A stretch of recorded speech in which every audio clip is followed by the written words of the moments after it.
Remember, trust in your personal power.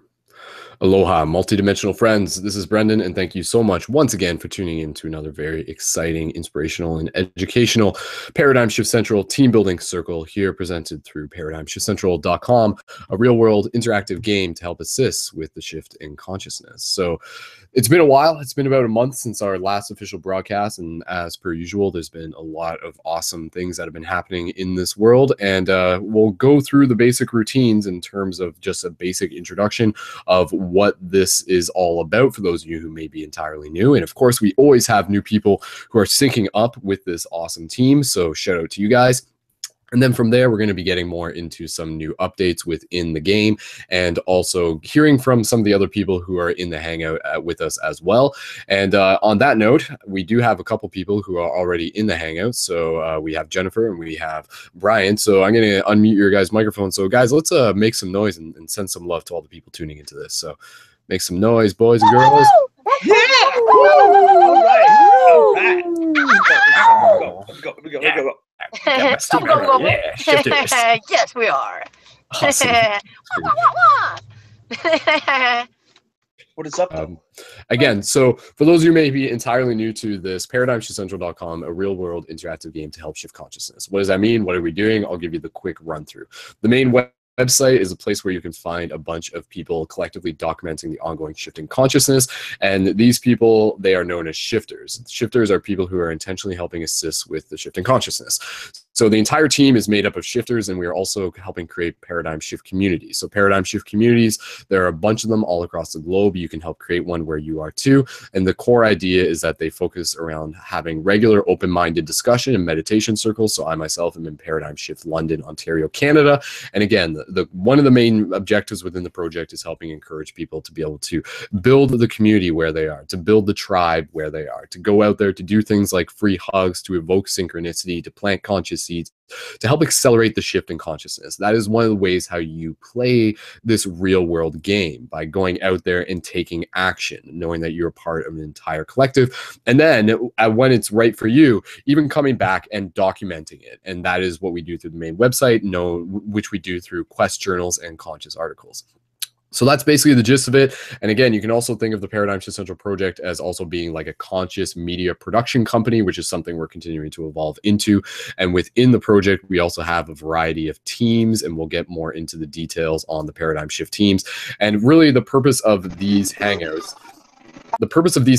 is to be able to come together to bring back the tradition of the round circle, to be able to practice sharing our stories, our visions, our inspirations, getting to know one another, collectively building that relationship, and then continuing to move forward towards shared objectives and intentions within the team project. So with that said, I think that's basically the gist of where things are at. For those of you who may be curious in terms of why there hasn't been a broadcast in the past month, part of that is just because I had to complete some other stuff that I was working on. There's another documentary that I was working on with my dad, which excitingly enough, we were just announced that we're actually going to be the opening film of a film festival that's going to be happening later in October in our city. So like the citywide film festival. So thumbs up to everyone involved with that project. And if you're interested in what that movie is, just let me know. I can send you the link about it here, or on the side, I mean, rather.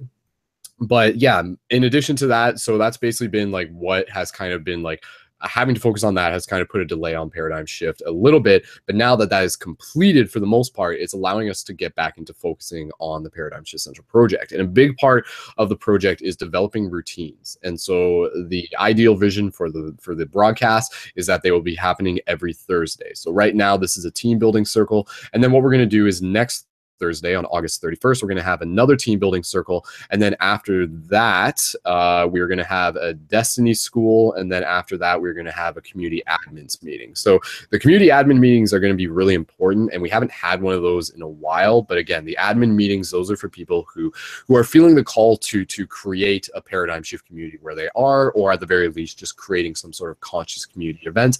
Or maybe if you're not entirely sure about it and you just want to listen to other people and what they're up to and hear some of the updates and the stories and stuff like that. The community admin meetings are always awesome for that. And then within there, we'll have a dream class broadcast as well. So the schedule is on the main website, but if you haven't yet, you can create a profile on the main website. And another thing that I'll get into introducing after we go through the basic introductions is really cool. It's like a new reward system within the project that we're introducing. So this is going to be a really cool thing. So you're definitely going to want to stay tuned for that. In terms of other stuff that I've been up to, there's like a bunch of videos that I got on the go. So this is just kind of like my introduction and stuff. I've got a Mystic Spider-Man video that I'm doing. And again, the Mystic Spider-Man, that's where I'm doing like free hugs as my version of Spider-Man. And that was filmed at the Pride Parade. So that's one video that I got in the works. Another video that I'm working on right now is a Rick and Morty breakdown of a clip from a recent episode where they basically go through the veil. They transcend the veil. And it's like this really trippy scene with this super interesting symbolism. And a lot of people are just like, whoa, what does that mean, man? So I filmed a video yesterday, and it's going to be like a 20-minute long video of me breaking down this 90-second scene. So that will hopefully be the next video I'm releasing, so stay tuned for that. And in addition, there's also like a huge list of other stuff of videos that I'm going back and kind of pulling back out of the archive to be able to complete. That includes an interview with DubFX, an interview with Alex and Allison Gray, which I haven't released yet, videos from California of doing free hugs, all sorts of really awesome stuff, including some conscious movie reviews that I didn't fully complete, including ideally, if I get them done, Wonder Woman, the Doctor Strange review that I never completed, and I even have reviews. I don't know whether or not I'll get to these, but even have reviews going back to Jupiter Ascending, and also Ant-Man were some things. I did reviews for these. I just didn't complete them. So there's always something exciting coming down the pipeline. But again, one of the core parts of this project is Paradigm Shift Central is a platform to be able to give you guys a chance to be able to create and be seen by a global audience. So that's a really cool part about that. And again, there's going to be this whole reward system that we're introducing within this broadcast as well. And other than that, we've been doing regular Paradigm Shift meetings here in London, and those have been going well. We have those in a coffee shop, and yeah, those are very casual, but also very rewarding, and new faces are coming out. And one thing that I'll talk about later on within what's coming up within my end, because I'm open to getting some feedback from you guys, is that with all like the stuff going on with like Charlottesville and like the anti-hate rallies and stuff, there's an anti-hate rally that's going to be happening here in London, and that's happening this Saturday. So I'm planning on being down there with my free hug sign, basically kind of like holding the middle path kind of between like these two opposing groups and stuff like that. Not to say I'm like not on the anti-hate group, but again, you know, I just feel that there needs to be someone who's kind of just like standing in the middle. And again, I'd be open to hearing what you guys think about that idea, and just maybe even some other ways as to how we can help be social alchemists to transmute some of the rampant fear that is obvious on this planet. But again, you know, as much as there's crazy fear stuff, there's equally as much like awesome love stuff that is coming up into the forefront. And that is exactly what this project is about, is working as a team to be able to carry this message of love and consciousness and forward as light guardians, as gray Jedi. So again, the paradigm shift, long story short, for those of you who may be entirely new to this, check out more on the website and you can explore it for yourself. But it's basically opening up to our potential within this reality, and realizing that we are the dream awakening to itself. So what does that mean? What does that mean to you? So keep asking questions and think for yourself. But yeah, definitely this is about a kick-ass global team of Jedis and Light Guardians coming together. And I'm really excited to be able to keep doing it together with you guys. So much love, guys. So let's pass the microphone around. Let's pass the talking stick around. And again, we'll get into more of the updates a little bit later. So thank you guys.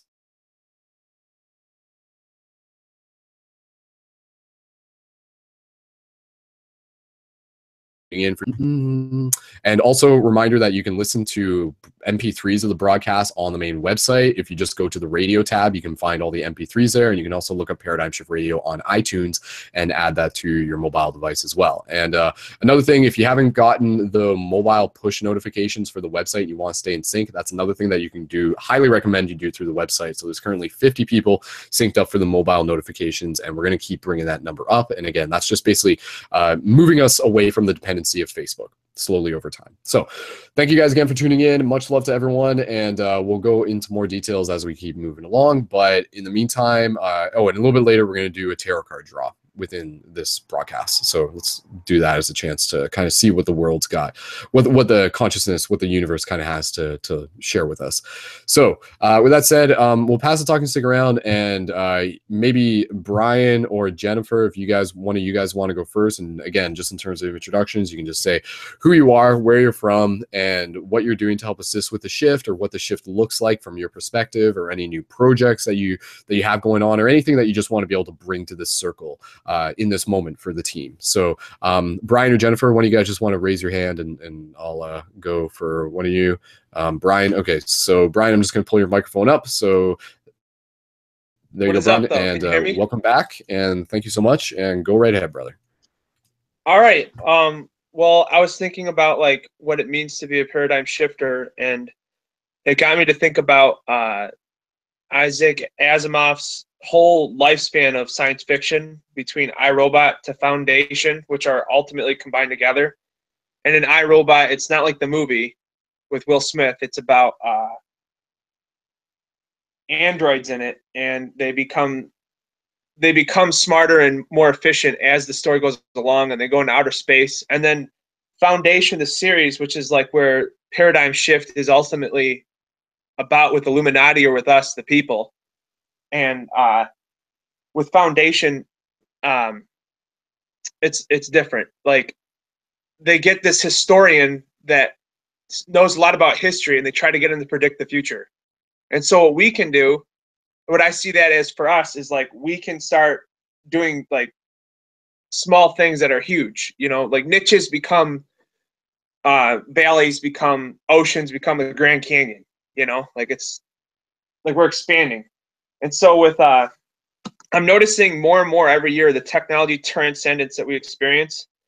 Like, I go on YouTube now and I want to listen to music. Instead of going to a radio station, I have YouTube broadcasts of like experimental music genres specifically to what I like. And they often have looped animated GIFs with them. And it's just something cool to like, it's almost like watching a bonfire, just watching the animated GIF repeat itself over and over again. But like the music is relaxing or more energetic, whatever genre you want to listen to. And another thing with the 24/7 YouTube broadcasts, I see what Disney's doing with Netflix, backing out, and it's just greed, you know. Like, we need to make things more free. Oh, by the way, I'm a chemist and an artist. All this is art around me, and I like have this like beef with Mickey Mouse. Like, I do this thing called Operation Draw Mickey.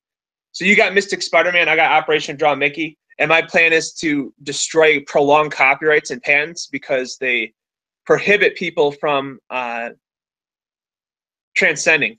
So, like, for example, Mickey Mouse its copyright to draw Mickey Mouse was supposed to last 5 to 7 years.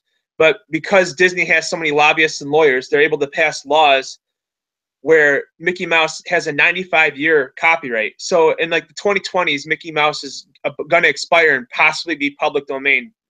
Very unlikely. But the problem with this is it trickles down to all their corporations. Mickey Mouse is considered a human being, and that's insane. It's not. It's immortal. Disney's dead. Why are we like? Why is Mickey Mouse respected as what he is? I understand the image, but I don't get like what Mickey Mouse is becoming. And like, so what I do is I draw pictures of Mickey Mouse making fun of him to destroy the copyright. Like, very weird humor. Like, I'll have him with genitalia. I'll have him holding on to guns. I'm trying to ruin Mickey Mouse's image as much as possible, from being cute and fluffy to being like, no, this is real. This is reality, and we need to start acting on it. You get what I'm saying? Yeah, so aside from, I was talking about 24/7 YouTube broadcasts, I'm noticing more and more with the transcendence in technology that the local is at our fingertips. So there is outsourcing and such, but that's just normal. Like, we have a global economy now, and we're under a fever, and the climate's actually burning up, and it's from us. It's from our oil consumption. We need to become more efficient and more with the planet, especially geothermal, wind, and solar energy. And we all want it. It's just the lobbyists are preventing us from having it, the fracking and everything else. Like, there's I don't know if you knew this, Brendon, but there's a Line 5. Have you ever heard of that oil pipeline going? It goes right through St. Clair River from Marysville all the way to, I think, North Dakota. and it goes between the upper and lower peninsula of Michigan. And if that pipeline were to break, then the oil pipeline, then it would destroy like 3 out of the 5 Great Lakes. Like it would be like the Gulf of Mexico incident happening all over again with BP. And we have fresh water. We have 20% of the fresh water in the world. And with Line 5, the fear is that it was supposed to be taken down in the 1980s. And I'm talking about it because there's no other way of hearing about this. This is like our own news. You know what I'm saying? So Line 5, like they are afraid of like freighters going by and having an anchor nick the Line 5 and it just breaking. And it was supposed to be taken down in the 1980s. It's existed for over 50 years. And it's covered in zebra mussels, which are like a invasive species from us messing around with nature. And yeah, it's just intense, man. Like it's as big as the Flint water crisis, if you ask me, but it's preemptive and completely preventable. And so is the Flint water crisis, obviously.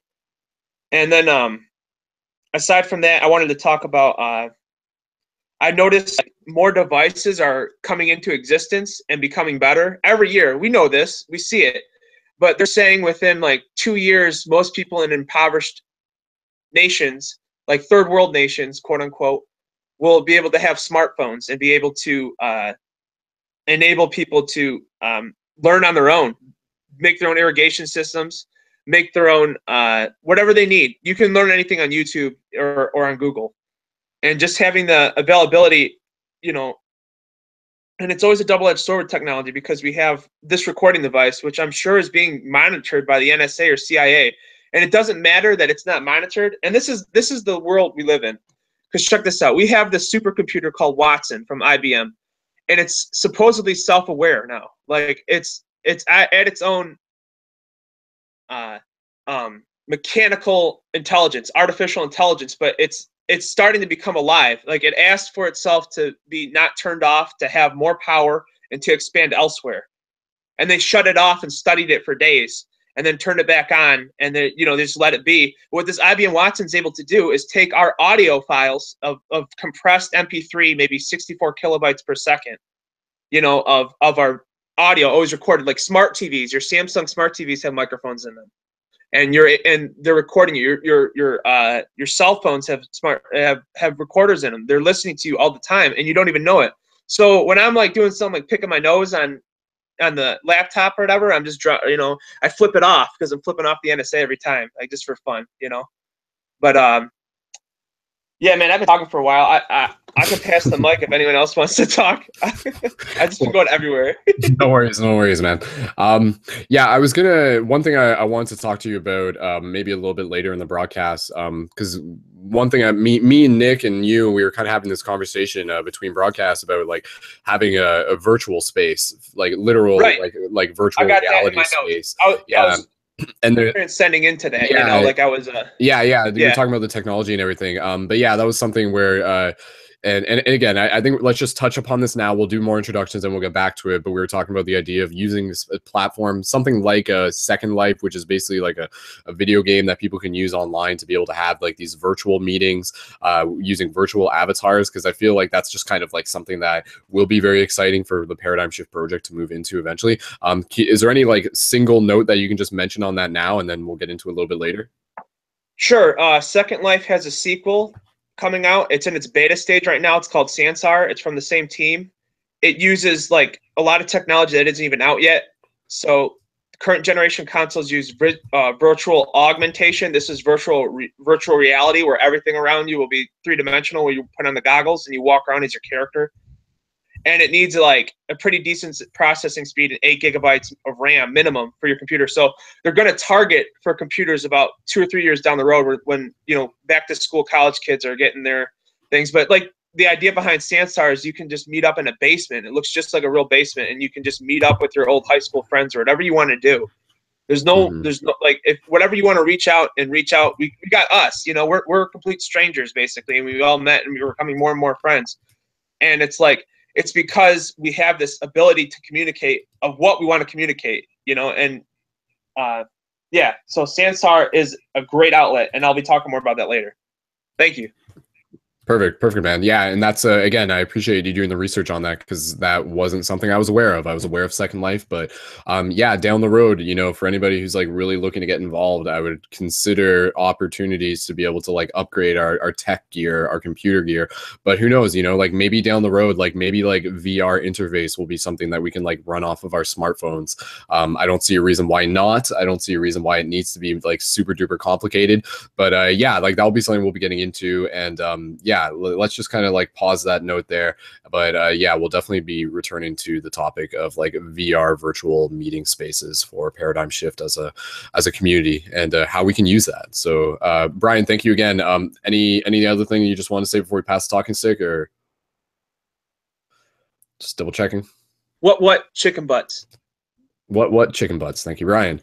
All right, so we'll keep passing it around, and we'll pass it over to Jen next. And shout out to Jen and Brian. They were both tuned into logged in and synchronized with the broadcast even. And just as a quick note for those of you who are already like in the project and stuff, whenever we do our broadcasts, we're usually doing them at 9:36 p.m. Eastern Standard Time. Show up if you can earlier. Show up at 9 p.m. and jump in the hangout then, and that way so we have like a bunch of people ready to go once we get live. But again, this is all about creating routine and habits and everything. So yeah, we're doing fine. So Jen, we're gonna pass the talking stick to you, and you can share a little bit about who you are, or just your name, where you are, and what the shift looks like from you, and anything else that you want to bring to the circle. So Jen, we're going to pull up your microphone and pass the talking stick over to you. Welcome back. And oh, is Jen not there? I thought Jen was there. Wasn't she there a second ago? Okay, maybe Jen's not there right now. Okay, so with that said, that's totally fine. We'll continue to just keep passing the talking stick around, and we do have a couple other people also in the Hangout, and we'll hear from Jen eventually. And again, for those of you who may be watching on YouTube or Facebook, there are people watching on Facebook. If you're watching on Facebook Live right now, just be aware that the actual YouTube link is where you should preferably be watching it through. That just is one of the options, but whatever works for you. But just know that the actual YouTube link does exist, and you can always find the past broadcasts online on the main website, making it really easy under new videos and the radio. So just taking a quick moment here to give a shout out to people who are tuned in on the live chat on YouTube. So shout out to Joni, shout out to Caroline, shout out to Melina, shout out to Flat Earth Sub Genius, aka Daniel, shout out to Gong Body, shout out to Hoax, and shout out to Breezy. So Breezy, much love to Breezy. If you have a chance to jump in tonight, you're always welcome. And yeah, awesome to see everybody here hanging out with us tonight. So we do have Sean and we do have Time Lord who are in the broadcast right now. And yeah, I did just want to mention again that if anybody wants to join the Hangout, now would be a great time to do it, guys, as we are doing introduction. So if you already have your profile on the main website and you need the link to join, then all you have to do is go to the actual link in the YouTube info and then click the button that says join Hangout, and then click one more button that directs you right into the Google Hangout. So it's pretty simple once you understand the routine of it. And that's basically the idea, is to keep it simple. So maybe we can hear from Sean, if Sean's available to go next, and we'll just get some basic introductions from him. And just as a little bit of an introduction, Sean has been working on the back end on doing some meme work for Paradigm Shift Central. And again, like, that's awesome to see, because it was something that he just took the initiative on. And that's really what we're kind of looking for in Paradigm Shift, is that if you feel there's something that you can take the initiative on, then absolutely go for it, you know, because that's like really when things gain momentum. So if you guys saw a while ago, there was like an image I posted and it was like a picture from like ancient kind of like Roman times. And it was like a guy and another guy was like, have this like freaked out face. And he was like, whoa, man.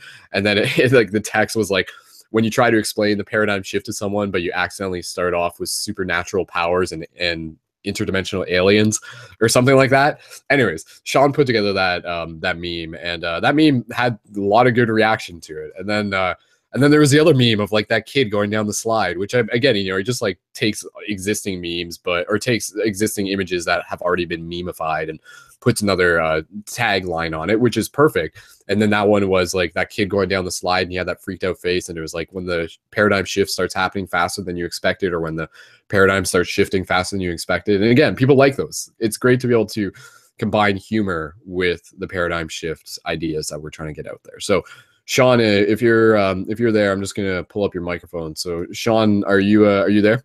I think. Can you hear me? Yeah, we can hear you perfectly, man. Awesome. All right, so Sean, we'll pass the talking stick over to you, and yeah, whatever you want to bring to the circle, just in terms of your name, where you're from, and maybe what you're doing to help assist with the shift, or any perceptions and perspectives and visions that you want to bring to the circle. So, Sean, welcome back, and go right ahead, brother. All right. Let's see, Sean Marshall. Here to help, I guess. I don't want to have too long of an introduction, but take too much time up. But yeah, just doing little stuff here and there. Throw in whatever little extra talents I got. Let's see, what am I doing for the shift? Well, hopefully I can, I don't know, help with whatever we get into tonight. Spreading stuff around on the internet. I'm kind of trying to master that for a little while. So I might not have a lot of numbers, but I'm decent at getting things in front of people's faces, I guess, that normally people would have trouble reaching. But like, yeah, simple stuff like memes and stuff. It's like, if you can grab someone's attention, then you can get anybody's attention on the internet. Pretty much is what I've been noticing for a little while now. And let's see, long-time Qigong person, spiritual investigator, I guess, curious, watching people's videos for years now. Wasn't really sure why, but I'm starting to know now. I thought I was just wondering what everybody was up to. But yeah, things are definitely moving along quickly now. For everybody that has the eye to see what's going on. Feel a little sorry for the people that decided to stay asleep, because they're getting the full force of the dark side right now. And it's only gonna get worse until that balance of more people wakes up. But yeah, that's about it, I guess. I don't have to say too much right now. Word, man, word. Actually, I'm curious to just kind of ask you, and I mean, this question can kind of go for anyone as well. But yeah, what do you feel are some things that we can do within the Paradigm Shift Central project, like kind of like looking a little bit long term? Like what do you feel that we could accomplish like in a month from now, and then maybe in like a few months from now? Like thinking about even just what you're talking about with like meme tactics, or just like curating social media. What do you feel are some objectives that would be worth like us kind of like taking note of and collectively aiming towards? If that's a good question. Yeah.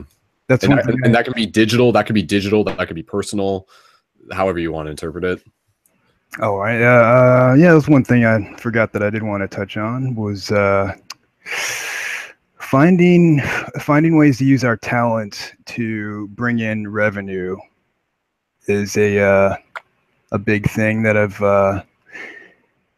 gotten hints from a couple sources that are good with marketing or in the spiritual community that can kind of see what's coming and going. But yeah, finding ways to use talents to bring in revenue, because when the economy dips, as it pretty much always does every couple of years, it's going to be hard to pull in money through things like Patreon. But if we can, I don't know, shift some of that balance, and we haven't put a whole lot of thought in how we can all work together. there's so many talented people and high level minds in the community. You could probably pretty much put together whatever we wanted to come up with. But yeah, that was one little thing. It's one thing the people of my Qigong system have been harping on. And it's another thing Gary V is pretty big on too. They're big on finding ways to use your talents to bring money in, so it doesn't become an issue if anything pops off. But let's That's about it for now. That I can think of. And Digital's also huge too. Yeah. Yeah, and I'll just kind of ask you because I mean I know it's something that you think about a lot and stuff like in relation to like finances and money, which is good because that is like a part of the balance within the project that we're talking about because it's it's basically how we continue to fuel the machine and that's an important thing, right? We want to create not just a sustainable model but a regenerative model. I was just going to ask you first of all, like when you were kind of saying like there's the idea of like the economy dipping, that like Patreon might dip and stuff like that. I was kind of curious if you just had like any more foresight on like how that may be the case, because I feel like in the way that we do the team Patreon, with it being micro donations, is actually like a really secure way of making sure that if it's gonna if people are gonna like have to like remove their Patreon, it's not gonna like dip the entire team, so to speak. I'm pretty confident with the Patreon model that we got, but I'm still open to adjustments and everything. But yeah, I was just gonna kind of like ask you like, what is your kind of like personal relationship with like finances as like a spiritual person? Like, do you kind of like get like how do you way to ask this, but yeah, just what are your general thoughts on like finances and spirituality, I guess, is kind of the question, just for yourself and for the community. Well, I guess everybody can see it's a little tricky right now because nobody really knows what they're doing in social media, but the social media is pretty much taken over. That's like seems like what the market is moving towards. We got a lot of department stores closing down. You got Amazon probably going to be dropping stuff off to people's houses pretty soon here. Let me think. Well, one way is finding the like biggest spiritual money makers on the internet and just seeing what they do, try to mimic what they do, and then maybe evolve it, whatever department you're good at, and to your own style, so it can't be duplicated. Because as soon as it can be duplicated, the big boys are gonna see your ideas and they're gonna use them, and they're gonna take your attention quick. But yep, I mean Patreon's cool. Patreon's cool for now because it's not like a big bunch of money. It's not like big donations. It's like little bits here and there. But it's if we become dependent on it over time, then it could become an issue. Because then it would be like, oh, now we got to scramble and think of new ideas real quick. But I think we're still, still in a good little spot to where you can experiment with things. Word. Yeah, definitely, man. Cool. Yeah, and again, like just mentioning part of the idea with the Patreon, we can talk about this more in detail a little bit later. I just want to go around with introductions, and we have Jennifer and Breezy has joined the hangout, so shout out to Breezy. Hey, Breezy. And again, with the Patreon, and I'm just kind of saying this now because there's going to be people who are new, but maybe people who didn't hear about this last broadcast. Part of the intention with the Patreon that we're doing, as much as it is to just be able to support me and working on this full time, the idea is that like as it gets beyond that threshold, the idea is to literally be able to continue to use that support to be able to support other people who are investing in the project as well. So again, like if people are like really working on some sweet kick-ass video, we here at Paradigm Shift want to be able to like send them a few $100s for their time that they're doing that. And again, like so right now our team Patreon is floating at around 800, but if we can, as we get it above 2,000, 3,000, why not 5,000, thinking long term here, then that's a lot of money that is going to be able to support those of us who are working as like digital artists and just being able to contribute to this project. And I think that's a really cool thing. I've always had that vision of creating a community project where I can literally create jobs for my friends, knowing that for a lot of us who are kind of pursuing this spiritual path, a lot of you can understand that oftentimes we don't fit into like regular societal jobs, and usually many of us are entrepreneurs and everything like that. So this is very much an entrepreneurial endeavor as well. We'll talk more about that later as we get into things. Sean, is there anything else you want to mention just briefly within this introduction? Anything maybe people should keep in mind, or any wisdom? Or no, I'm good for now. Cool.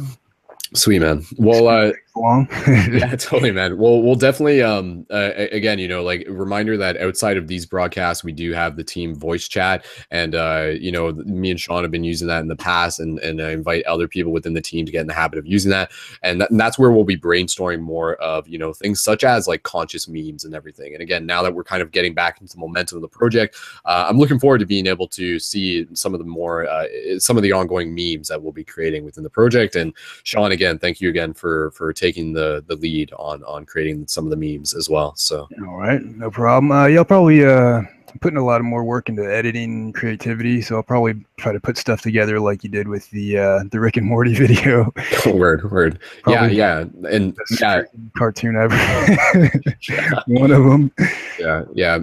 And again, so that goes into the idea of like social media tactics and you know, just creating like content that can be able to reach people, not just for the sake of reaching people, but reaching people for a purpose and everything as well. Yeah, one other thing. Go for it, yeah. Somehow, have to make it so we don't seem like we're an enemy of Facebook, because they will shut stuff down. If, as you've noticed, they can kind of like, I don't know, give you like a little shadow for a little while, to where like people are like averted away from you for a little bit. Yeah. It's weird. It's very weird. Yeah, no, that's something to keep in mind though, is that like, how can we play Facebook's game, which essentially it is, you know? So it's like, rather than just being like, as much as we want to just be like, screw you, Facebook, and just like, yeah, flip it wow, off and stuff like that, and just be like, okay, you know, all right, adjusting the difficulty level here, but let's adapt. So yeah. You So already got it though. Yeah, slowly moving towards not being so dependent on Facebook and Instagram. Yeah. Just in case, because they can shut anybody down they want at any time. That's right. Don't put all your eggs in one basket. Is that what they said? Yeah. I don't even want eggs in the first place. Don't put all your avocados in one basket. So yeah, it only takes like one political post that they don't agree with, and then all of a sudden nobody's seeing anything you post for the next 2 weeks. It's like, whoa, what's going on here? Yeah. It's a very, very nefarious thing. So okay, Sean, we'll talk more about that later, because I know you got some more keen insight on the social media tactics stuff. So we'll definitely touch base on that. Cool. Thanks, man. All right. So and again, just in talking about memes, also wanted to just give a shout out to Brian as well. Those of you who tuned in the past know that Brian is also a person who's very much oriented within the memification of things, and it is something that again, Brian, without having to get too much into the topic right now, I do want to be able to like work with you on using your art style to be able to create some like original, unique memes of you know, just getting creative and getting cool with you know, some of the art style that you have. Brian, is there anything you just wanted to say on that real quick, and then we're going to pass the talking stick around? Just double checking. Yeah, I have a lot of faces that can have like, I edited all my stuff with text digitally added onto the faces, so all my faces are up for grabs. Like, I believe I'm against copyright, so I'm totally for my stuff basically being open source digitally. Word. The hard copies is like the actual currency or wealth to me. You know what I'm saying? Like, and if you can throw a bone my way, that's cool too. But I'm not even looking for that. You know, that's a long-term thing. Like, you scratch my back, I scratch yours. But like, when you have a neighbor, you don't just do favors for favors, or friends for favors. That's like not how it works. You know. Like, this is beyond business to me. Yeah. This is the bigger objectives and stuff like that. So I dig it. Cool. All right, Brian, thanks. We'll touch more on that later. Okay, so I wanted to be able to go back around the talking stick. Now we do have Breezy here and we do have Jennifer, but I just wanted to be able to double check which one of you wants to introduce yourself next. Originally it was going to be Jennifer, but I'm just not sure if Jennifer is entirely. She's driving right now, so. Jen, do you want to introduce yourself next? I'm just pulling up. Yeah, no, not right now. I'm about to actually take in a delivery, so have her go first, and then I can probably chat after that. Okay, thanks for letting me know. Okay, cool. All right, so we'll pass over to Breezy, and then if Jen's available, and then after that, we do have Time Lord, who's sitting here patiently as well. So Breezy, Breezy Scott, the infamous Breezy. So just pulling up your microphone, and Brianna, thank you so much for joining us here again. So hello, Brianna. Oh, I'm so excited. No, my pleasure. It's been a while. Oh my god! Oh my god! Oh boy! Oh boy! Okay. All right. So again, that's exactly right. So again, just passing the talking stick over to Brianna, and Brianna, please feel free to update us on what's new and shifty on your end. And welcome back, and it's great to see you. All right. Hail, you high vibe humans. Breezy here, and I miss Paradigm Shift a lot. But I live in Michigan, and I kind of do the Facebook stuff with Kalamazoo Paradigm Shift and and Paradigm Shift Grand Rapids and Paradigm Shift Metro Detroit. And then I also have a YouTube channel where I now post angels. The upgrades have been so intense in my life that I have started doing angel oracle cards and really trying to connect with the angelic realm.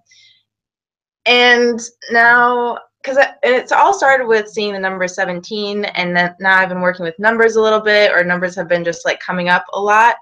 And I know that there's this.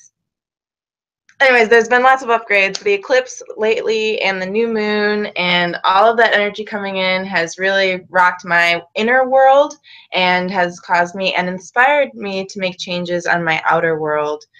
And you guys can't see it because it's off camera, but I rearranged my whole room, and it's currently still a mess because I'm still integrating, and metaphorically and realistically, I'm still organizing and integrating and cleaning myself, my room, and my inner self during this whole time period. And I've been learning a lot, and that's how the shift has really been affecting me, is that I've been getting lots of upgrades, and I am in my final year of my master's program. Da, da, da. All I have left is my internship. So for those of you that don't know, I'm going to Western Michigan University, and I'm getting my master's in counseling psychology with an emphasis on holistic health. And I'm doing my internship at Reinhardt Institute, which they do holistic practices, and some of the therapists work with yoga, some of the therapists work with meditation, others work with like the body and body sensations. And I'm sorry, I know my screen's rocking back and forth, but it's because I'm on my bed, and that's just how it is. Woo! It's mimicking my excitement. Yep, yeah. You guys can rock with me. I hope you can roll with me too. We're going to go with the flow. That's what we're going to try and do this year. It's been crazy. So hopefully I'll have my degree by the end of, or by spring 2018. And I can start counseling officially. And I'm actually currently, oh yay, new upgrade. I'm just going to throw this out here. Here's an upgrade. I am now the proud owner of a small business called Golden Guyan LLC. So I have a business name. I don't know what I'm going to do with it yet, but one of my dreams is to open up my own counseling practice, do retreats, do meditations, do personal healing sessions. And in order to do that, I need to have a business that I can open a bank account under and all that adult fun stuff that goes on in the United States. Because I know that there are some international paradigm shifters out there. So it's kind of like the same process of opening a new job. So I'm really glad. I hope that it all started with Paradigm Shift. That's really where I got a lot of inspiration to branch out and to continue working on my math, continue working at school, to keep learning on how to be a psychologist, and to keep pushing for my dreams, is all because of Paradigm Shift Central really keeping me connected to the spiritual community, keeping me connected to people who are shifters. So yeah, that's basically the update that I have, the download that I needed to give.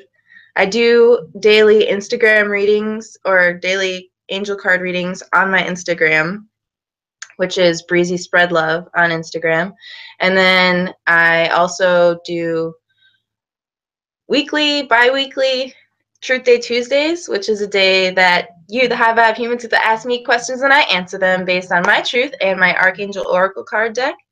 So you can get your questions answered by the angels. But if you want a more personal reading, you can go to Patreon. And I know that we mentioned Patreon earlier here. So I have some options on Patreon. Just going to see how that goes.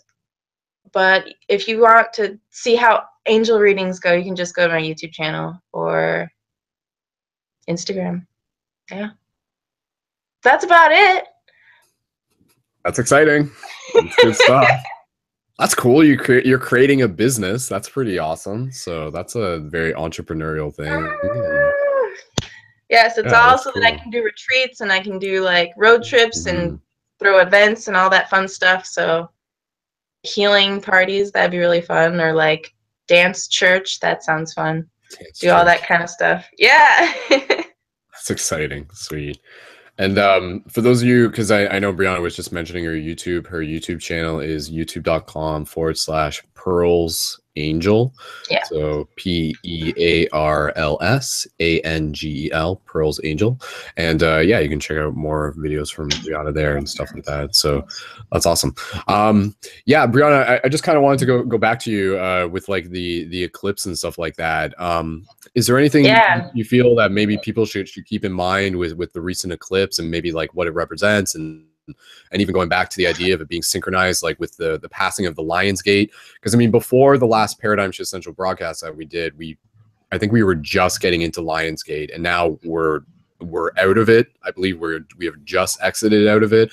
But yeah, there's been a lot of astrological things that have been happening, and you know, for some people they'll just be like, whatever, it's not a big deal. But you know, to other people, it's a very real thing, and I think it becomes more real when you're kind of in your own sync with it. So give us a little insight on how you feel like, you know, what are some of the importance of these events and maybe what are they foreshadowing for the future? Well, the Lion's Gate was, for me, what I felt intuitively was a fierce energy. It was very passionate, and it was all about truth. And that energy really came through, but it also was coupled with the new moon energy. And the new moon energy is also related to the inner self, and it's very intuitive, and it's also thoughtful. And it's also a beginning energy. So here we are being really passionate about things. But then there's the Mercury retrograde that's going on, overarching all of this energy, causing disruptions in our communication. So even though we're feeling passionate and we're being truthful and we're really trying to step forward into changes, which is where the eclipse energy comes in. We have change, and we've got balance, and reminding us that we're part of this giant cosmic flow. We have all of that happening, and then we have communication problems where we're butting heads with each other. So the important thing during this time is patience. And I did an angel card reading at the beginning of the month of August, and the message that came through was patience. And of course, when you get a message, you're not really sure what it's going to apply to. And then the events start to unfold, and we realize that we should be applying patience more than ever at this time, because of what the stars are telling us, which is that we have this new fiery, passionate energy to be truthful, to be who we really are, and coupled with this eclipse energy that's amplifying everything. And I believe it was a portal. The eclipse was a portal. And I've been hearing some other stories about it being like planet Nibiru passing in front of the sun. That's what some people said. And I was like, no, it's definitely the moon. But we have all this energy flying around. And then we have Mercury retrograde, which kind of like messes up our communication. So just practicing patience and grounding, doing our grounding exercises, recognizing when we need to do some self-care, and that self-care is not selfish, because patience is a muscle. It is a muscle that we need to exercise and flex from time to time, especially when things can be super fiery and passionate, like the United States going through a transition. It's like, to reach our higher self, we have to be thrown into hot water so that we can come out the best, most bubbliest, most warmest, delicious soup you've ever had. Okay, that wasn't the best analogy, but just imagine that it worked.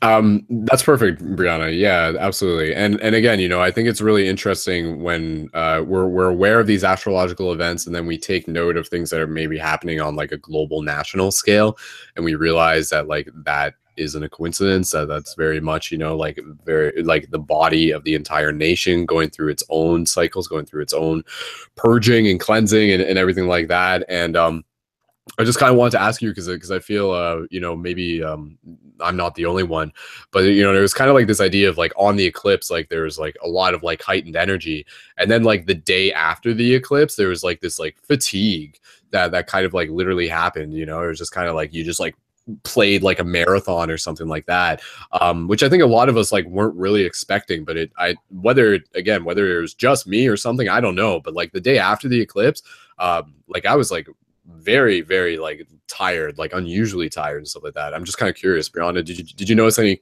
eclipse fatigue? Was that actually I didn't do anything. I didn't even do my Truth Day Tuesday video because I just wanted to lay around and eat comfort food. I ate vegan macaroni and cheese and treated myself to that comfort food. And then, yeah, I didn't even post my video. So I did feel that fatigue. But you're right, on Monday, I was wired. I probably stayed up really late in the night, too. I was up, I felt wired, and then I fell asleep. And I think I had a really good dream, but I didn't have my dream journal. So I spent all of Tuesday night trying to look for it, and I still haven't found it yet. But yeah, keeping a dream journal is important. So yeah, I know what you're talking about with the eclipse fatigue. Word. Yeah, no, it was definitely yeah, again, you know, I think it's just like another chance for the body to just kind of like slow down, but also getting ready for what's still ahead, because you know we can't literally just go like hardcore every single day, and sometimes the astrological like bodies are there to just kind of like slow us down whether or not we were fully planning on it. So it's good to just be able to listen to those moments when if your body's like telling you like, hey, I need to slow down, it's a good idea to listen to it, because again, you know, I think it's like there because it's you know, in some ways getting you ready for what's next. So I mean, it was kind of weird because like I was like sick before the eclipse, and then I was getting better, and then the eclipse came, and then the day after I felt like I was like sick again or something like that. It was kind of weird, and I was just kind of like, what is happening? So now I'm just kind of like still like processing through that, but evidently like I'm still just like getting better, and I'm also stepping into more of what I have to do, and a lot of that is in synchronization with the Paradigm Shift Central project and everything. But overall, like I feel great and everything like that. So I mean, even if I'm like happen to be sick, you know, I still keep like a good attitude as much as I can. I'm not perfect and stuff, but again, you know, oftentimes when we're sick physically, that's like our body literally like purging some of the gunk inside of us, you know, when it's like a common cold and stuff. You know, I talk about that every now and then, but yeah, just a couple other things to think about.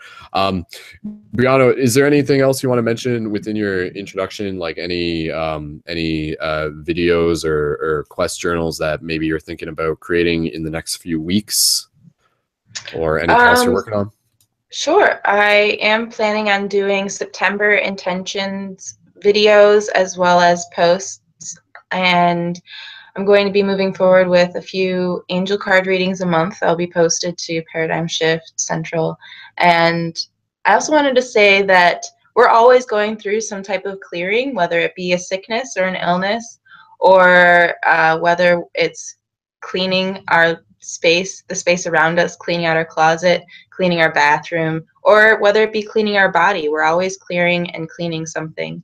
So remember that what we're going to be doing in the next month of September, I think, is going to be doing a lot of clearing and cleaning. And hopefully we'll be able to polish ourselves and shine bright like the high vibe humans that we are. Woo! Awesome. All right. Well, thank you very much, Brianna, and definitely thank you for sharing, and look forward to being able to help support you. And what's your Patreon again? So if people want to take a look at that. Patreon.com/breezyspreadlove. Breezy Spread Love. All right, cool. So again, for those of you who may be curious to connect with some of the shifters here in the broadcast, just know that we'll include their links into the show notes as well. And yeah, I think it's great that other shifters here already have like their Patreon set up and everything, because that's going to be like really important in the long term. So what I want to do right now, guys, I want to mention something to you, just kind of like riding off the hype generated from Breezy and everything, is a new implementation within the Paradigm Shift Central project that is actually going to be very exciting. And I know we do still have Time Lord, so Time Lord, we're going to introduce you, pass the talking stick to you in a second. But I always do that.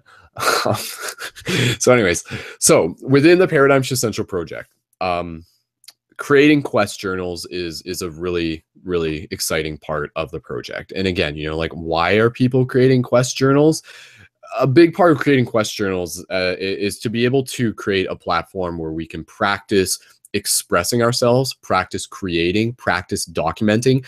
It's very interesting to see what happens when you sit down and you write something with the intention of it being a quest journal. And again, a quest journal is a broad spectrum of documenting some part of your story, be it a video that you've made, be it some poetry that you made, be it a dream log, be it reflections, intention, freeform writing, anything really can be categorized as a quest journal. Now, within the project, what we want to focus on is we want to focus on not just quantity, but quality. We want to focus on making like good content. So that way, when we're sharing it with people through the Facebook social medias, you know, they're going to see it and they're going to be like, oh, this is good content. I'm going to stay tuned into the site and I'm going to keep coming back and I'm going to read other people's content. And it just helps the team this way. And it helps develop the habits of professionalism in that sense. So some things that have changed within the website, and I'm just setting this up for the announcement, is that whereas in the past, the quest journals would automatically go online. Like once you had a new quest journal, it would just like automatically go as soon as you posted it. Now we've stepped back from that, and quest journals will get submitted and then they get reviewed and then they get published. So a couple things with quest journals is that you always want to include like a good title and also an image within your quest journal, and also being able to make it a decent length, like nothing shorter than 3 paragraphs. Ideally would be the length for a quest journal, unless it happens to be like a poem of some sort. So again, there's a lot of quest journals already on the website, and I'm really happy with the content that we're producing. And I'm looking forward to going back and sharing some of the old quest journals as new content as well. So this is the announcement that I want to be able to make for you guys related to quest journals. And this is actually going to be really cool because it's basically a new reward system that we're introducing to the project. Now, some of you guys would have heard me talking about this a little while back related to the idea of shift button tokens. This is kind of like a way of being able to give people tokens that they can exchange for shift buttons. We've slightly modified this, and what we're going to introduce is a new thing that we're referring to as just shift points. So it's not so much shift button tokens, but it's literally just shift points. And the way how the shift points are actually going to work is that the shift points are going to be something that people can earn by submitting good quality quest journals and conscious articles. So for each quest journal or conscious article that you submit successfully for like that little objective that you accomplish, you're going to get 10 shift points for that submission. And then what you're going to do from there is you're going to continue to garner these shift points through a collective economy, through a banking system that we're going to be able to keep track of, which is basically just an Excel spreadsheet, really. And then through there, you can actually use the shift points to be able to exchange them for shift buttons in the future, as well as being able to trade them for other people so that maybe they can get shift buttons. And we're still kind of figuring out the details, but I also want to be able to allow you to use the shift buttons to also be able to purchase other items, such as maybe a massage wand, the Love Wand massage tools, the crystal massage tools, and even a Light Guardian crystal, which, again, you know, the Light Guardian crystals, for those of you who aren't entirely familiar, there's one there, which is a sweet blue one. And I know some people already got one. Breezy's got like one of the original ones. So again, just recapping of what I've just mentioned here. Basically, moving forward with the project, anytime someone within the community submits a good quest journal, so not just like something that's like half-assed, but a good quest journal that's been reviewed and published, then that's going to earn you 10 shift points. And then you're going to be able to see this within the website. We actually already have a spreadsheet in the website. Right now, you can see the points are actually live. And if you go to the main menu and go to your journey, and then click underneath your journey and you'll see shift points. If you just go to live.paradigmshiftcentral.com/points, that's another way to bring it up. And at this point, anybody who has submitted a quest journal within literally the past year and a half already has 10 shift points. So right now on the website, you'll see that, you know, like even Brianna, she has like 10 shift points as it is right now. So again, I'm still kind of figuring out the details, but what I want to be able to do is I want to be able to have these shift points be, again, like something that once you have 30 shift points, you can use that to exchange for a shift or booster kit, which again is the shift buttons. And again, for those of you who aren't entirely familiar with the shift buttons, those are normally available through the team Patreon. And again, they all have the conscious symbolism within them. And they have the Paradigm Shift Central website on the button. And thank you for Brianna for demonstrating the Light Guardian crystal there on your head as a cat. Thank you very much. Looks wonderful. And again, the shift buttons are normally available through the Patreon when you sign up as a monthly micro contributor for $3 to $5. And if we can get a new sign up even within this broadcast, that'd be super awesome bonus. But again, so if you have like 30 shift points built up, then you can use that to get a package of shift buttons that you have earned. So this is a way of being able to honor the energy exchange. So that way, so people are contributing to the project and they're being able to get something in return. Now, the thing is though, and bear with me because this is like how it's all going to make sense because it's an economy and we have to create the foundation, is that the shift points you'll be able to start earning shift points now, literally like as of this broadcast, but you won't be able to exchange them until the team Patreon has reached past at least the 1,000 mark. Unless I feel I need to change that. So right now we're at about 800.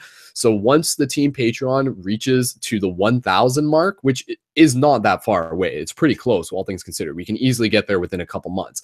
Then that's where all of the shift points will be able to be active. Because again, at that point, we'll be able to have the additional resources to be able to invest in the shift buttons, which we'll be able to exchange for the shift points. So you can see this economy, it's like an ecosystem, but it's very cool because it's regenerative. And again, it's honoring the energy that people are putting into the project, as well as creating this reward system that kind of gives them a visual representation of the efforts that they are putting into this project that they get back. And then the shift buttons that they get are something that they can use to continue to help connect with more people where they are. So it's a very cool model that we are moving towards. And again, we're probably going to still keep fleshing out the details and stuff, but if you want to check out the list of people who currently have shift points, and you can again go to live.paradigmshiftcentral.com/points, and you can keep track of it there. So again, anytime someone's submitting something or anytime someone's using those for some sort of exchange, basically that's either going to go through me or somebody else who we're going to have volunteering as like a banker, so to speak. And then we'll be able to keep track of the Excel sheet. So everything that's happening is going to be going through in and out of one point. So it's going to be very easy to keep track of. And again, it's kind of experimental, but we're just kind of opening up to the idea. So I just kind of wanted to put that out there. And now I just wanted to be able to open up to some feedback that maybe you guys have on that general idea. So maybe I'll just kind of ask Brianna first, and she has a Light Guardian crystal on her head. I'm just Brianna, do you have any thoughts on the shift points thing at this current moment? If not, you can pass. No, okay, cool. All right. Anybody else have any comments that they want? Brian, okay, I'm just gonna pull up your mic. And again, I'm just looking for feedback. I just kind of want to hear what you guys think of that general idea. So, Brian, go ahead. First and foremost, I think we're not that far apart in terms of where we're located. Maybe you can meet with me in Port Huron at some point, and I can donate you art. You know what I'm saying? For this project that can be earned instead of buttons too. You know, like aside from buttons and crystals. And I'm cool with you having that. You know what I'm saying? Like and maybe I can earn buttons for it. We'll come up with a trade. But that's something I've been working on in Detroit. Is this thing called cloud farming in Detroit. And it's like a local economy. So we're going to have like events where there's podcasts, make them public, and then have galleries and like yard sales of like midnight farmers markets, you know, like where they're kind of like speakeasies is what we're trying to build it up to. You know what I'm saying? And have it for each district in Detroit. There's 7 of them. And I wanted to talk about this. Renee right now, my fiance, is upstairs, and that's something that we could do on this if we ever wanted to. We could pull our PBS moment where we're asking for people to sell things live. You know, we have one person keep track of what we're selling, but you just hold this up and go, this is worth 1 hour's worth of work to me. So let's say you make $8 an hour, then this is worth $8 to me. You know what I'm saying? If you make $20 an hour, then this is worth $20 to me. So that's how I'm going to roll, but it's however you want to roll. We can come up with a currency system and do a live action trade where we could actually all physically meet together at some point, which would be kind of hard because we're all around the world. or we could get each other's addresses, emailed back and forth, and then do like a Secret Santa kind of trade thing. It's just fun to do, and I love having crazy stuff on my walls, you know. So yeah, that the idea of like creating kind of like a barter marketing market within like the Paradigm Shift Central project is something that we also want to move towards as well. Like I literally, I really like the idea of like literally having you know, like literally a digital market where people can have their artwork. It'll just take a lot of like website organization, not too much, but it's just something that we'll move towards. So that'll be kind of similar to what you're talking about there. But yeah, that I like the idea of, again, you know, just that's one of the great things of being you know, someone who creates art, is that when you create art, you can exchange your art for other stuff. So you're literally like creating your own form of currency in a lot of ways, which is really cool. So yeah, I want to be able to honor that kind of like bartering system within the Paradigm Shift community as we evolve into that. So yeah, Brian, is that kind of what you're leaning towards? yeah, it's exactly what I'm leaning towards, and I think it's part of what's going on right now with communication. Like, you know, the whole paradigm shift is always existing without us, but we're helping push it, obviously. But like, they say that the Cold War ended because telephone communication became cheaper in 1989 and 1990s, like right around there. And so people are able to converse back and forth. And look at us now, we're video chatting, and we're able to defeat hate. Like, it's the next step, and it's just around the corner, but sometimes things become worse before they get better. And I think that's where we're heading right now, unfortunately. Word. So all the more reason to band together though. So yeah. Cool. Okay, so just going back to the shift points, thanks, Brian. Sean, do you have any input on the idea of like the shift points as kind of like creating our own internal reward system economy within Paradigm Shift? Any thoughts on that? Seems like a really good idea. Cool. Like, I'm so used to having to come up with all my own ideas. I'm not used to like group brainstorming. And it's like, oh wow, more ideas. Yeah, I like the sales thing. I was thinking kind of like how what we're doing now, how kind of like this is a podcast, like as things grow, so I'm pretty sure it will, as a lot of people start waking up and start asking questions, monetizing like podcast type broadcasts, like how you got going here. It's also nice how with the Patreon, it's not just donations, like how you're doing the buttons and the Light Guardians tools. It's like it still has your creativity and work put into it. That's about it for now, though. I think just writing some stuff down, some more ideas down. Word. Cool, man. Yeah, okay, so I mean, if anybody has any comments on the shift points and anything like that, you know, we can always get back into that. But again, so at this point, for anybody who's on the project and you know, looking to submit quest journals, then just know for each quest journal that you successfully submit, then that's a chance for you to earn 10 shift points. And again, those shift points you can start building those now, but they will officially become something that you can exchange once we get a little bit higher within the team Patreon. But yeah, no, it's just, you know, I feel it's a really cool way to be able to create like a form of energy exchange and honoring the energy that you guys are putting into the content that we're creating together. And of course, you know, the reward that you're getting out of it isn't just shift points, but it's also the direct experience that you get through leveling up your ability to create conscious media, which is, again, a big part within the project. You know, we want to be able to create really good conscious media so that we can inspire people and reach new people and document the shift, so that we can continue to get better at creating more conscious media. You know, we're literally looking long term here. So that's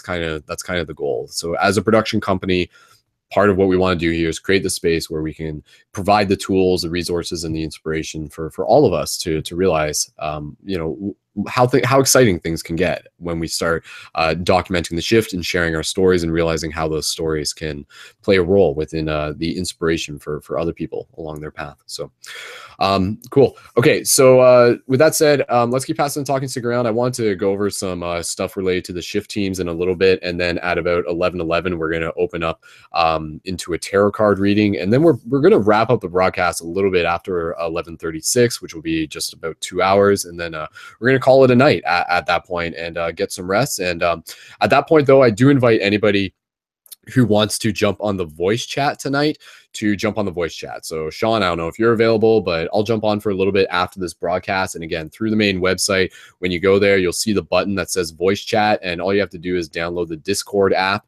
And if you haven't got that yet, I highly recommend it. But again, like the vision behind the voice chat, which makes it really freaking amazing, is that it's basically like creating like a psychic link between all of us that we can tap into throughout the day. So say that, you know, I'm going downtown and I'm running some errands, I can jump on the voice chat knowing that there are other people already in the voice chat, touch base with you guys, listen to some brainstorming, get some ideas going, keep track of project, and keep things moving forward. So just the general idea, again, with the project moving forward, I want to be able to invite you guys to make a habit of using the website on a regular basis. So that means using the Shift Team forums for individual objectives and postings, as well as the voice chat, as well as the team chat. And so if you are making a habit of doing this, you know, just jump in the live chat and just report in. So just be like, you know, like, hey, so-and-so reporting in.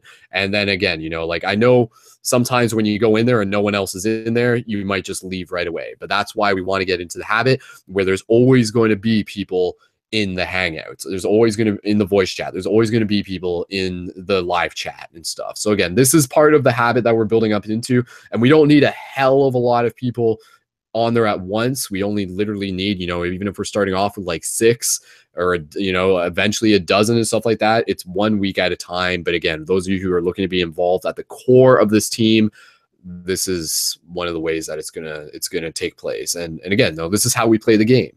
This is how we play the game, by communicating and coordinating and yeah, really being tactical about things and how those tactics can help influence the shift. And again, you know, knowing that this is bigger than us. So this is about creating content and media so that we can reach, you know, little Joey in Timbuktu and help him connect back to the community and inspire him. And then one day he'll create a paradigm shift community and change a bunch of lives. That's kind of what we're doing here. So kudos to everyone involved, and let's keep shifting those paradigms. So sweet. Okay. I want to pass the microphone over to Time Lord, and thank you again for your patience, Time Lord. And we'll just do a microphone check real quick, and we'll pass the talking stick over to you, and we'll just hear a little bit of your introduction, anything that you want to bring to the circle tonight within the team building broadcast. So Time Lord, if you're there, I'm just pulling up your microphone. Can you just say hello if you're there? So we'll just give it a second if they are there. Oh, yes, but the microphone is very distorted. It sounds like chipmunks.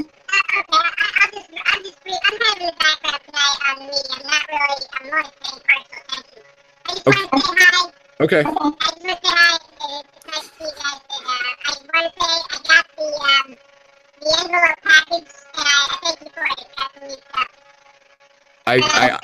I kind of got that.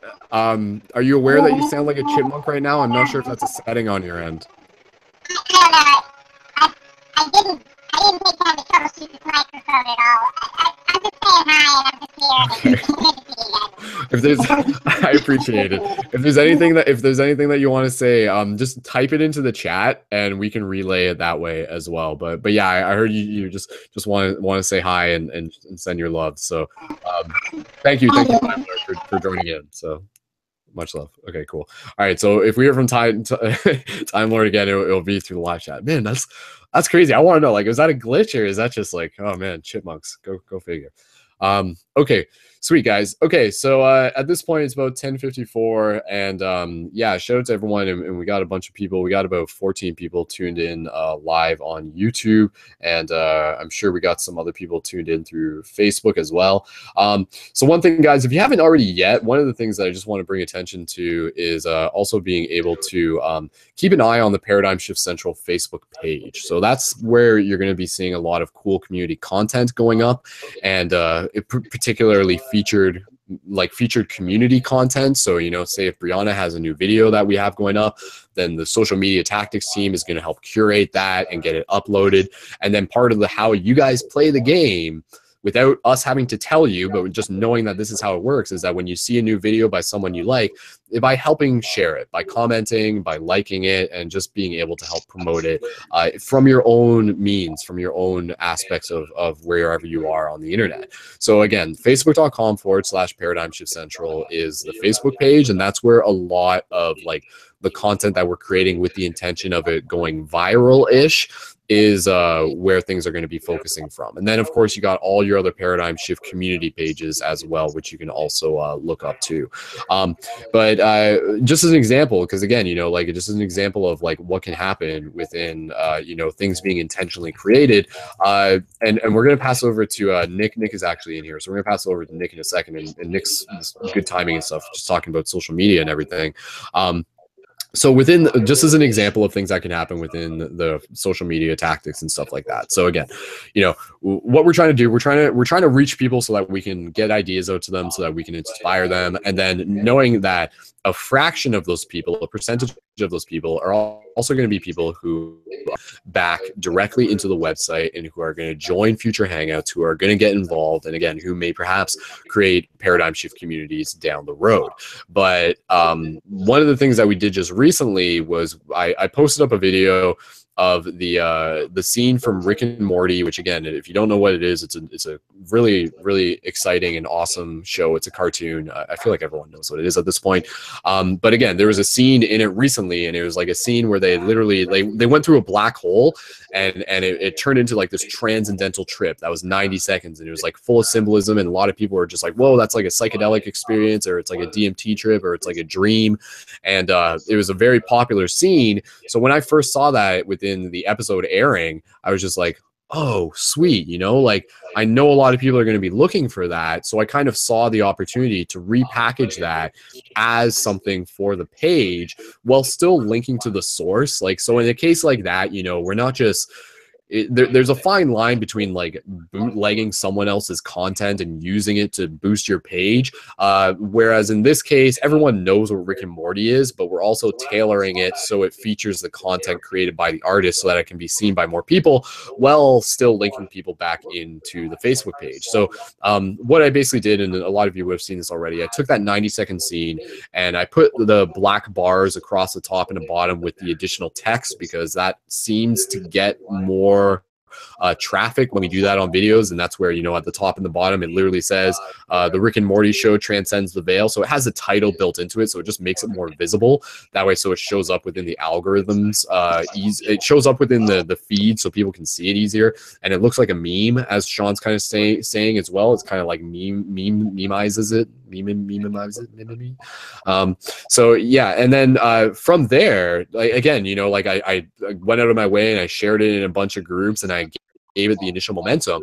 And just as an example, that video right now is well over 100,000 views, and it's brought in close to about 1,000 new likes on the Facebook page, which is great, because again, you know, that's potential audience that is going to be seeing more content that we're sharing. You know, those are going to be audience that are potentially going to be seeing Brianna's video once we upload it later next week, or anybody else's video once we upload it once it's ready to do so. So and again, that video worked because it wasn't just the clip itself, but what I did, you know, again, this is kind of the social media tactics. I took the initial clip and then I put some Pink Floyd underneath it, underneath the like the audio of it. So I kind of synced it up to it very, very nicely, very professionally, and then put in like a little like extra 30 seconds on the end where it showed it twice with the Pink Floyd song playing a little bit louder.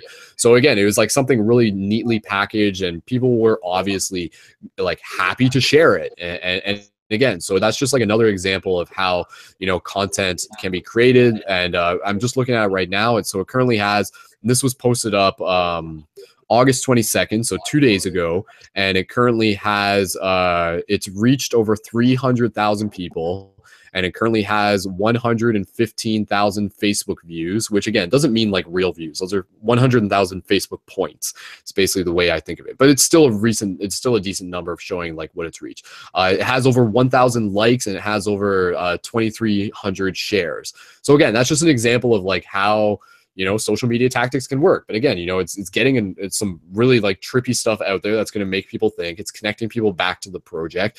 And again, if we can kind of repeat this with other things in the future, it's just another example of like how content can potentially go viral. And especially when that content is original content as well is really what we want to focus on. So, that could be a video where some of the people within the team are working together with the animations, or that could be like animations team working together and creating like a sweet video, and then we kind of memeize it, we package it, and again, so it's just kind of like exploring the different ways of how we can play the Facebook game to be able to reach people, to be able to plant seeds, but again, also inviting them back to the Paradigm Shift Central project so that they can continue to connect with the community. And I know, so just the numbers on this, it got over 100,000 views. Out of that, 1,000 new people liked the page, and out of that, I think about maybe like 7 or 8 people signed up for the website within that time frame. So you can kind of see like how these like ratios kind of break down and everything. For every like 100,000 people we reach, eight of those people might sign up for the website and stuff, which again is totally normal. That's totally cool. So that was just one thing I wanted to let you guys know about. I'm not sure, is Nick gonna rejoin? You gonna rejoin? Because Nick was in here a second ago, and I do just want to use this moment here to just give a direct shout out to Nick. Nick has actually been helping in the past, and even right now with rebroadcasting through the Facebook Live. So anything that we're doing on YouTube, Nick will rebroadcast it through Facebook Live. So Nick, huge shout out to you, man. Really, really greatly appreciate what you're doing to be able to help support from that end of things. And you can check out more of his stuff at Third Eye Horizon on Facebook, and that's the number 3RD Horizon, and or 3RDI Horizon. And you can check out more, because again, like what Nick is doing and what we're doing, it's very much one in the same, and he's all synced up with the creation of conscious media, and I know him and Brian have been talking about things, and also thirdeyehorizon.com. Thank you, Breezy, for sharing that link as well. So again, that's the awesome part about this project, is that Paradigm Shift Central, it is a hub. And I want you guys to be able to like have your own things, and then together we can like bring these things together, and there's a little bit of management and stuff like that, but it's very, very exciting to see how we can all continue to like lift each other up. Okay, so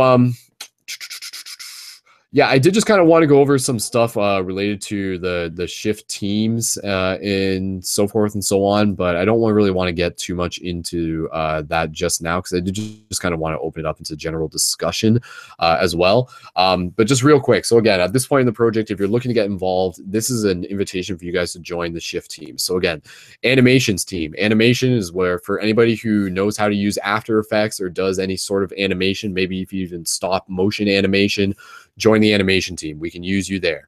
Conscious Articles team. This is creation of conscious articles. They're a little bit different from Quest journals. They usually focus on specific topics. You see other websites posting conscious articles all the time. We're going to create our own version of conscious articles, as we've been doing. And within the conscious articles team, each team has its own forum and place where you can comment.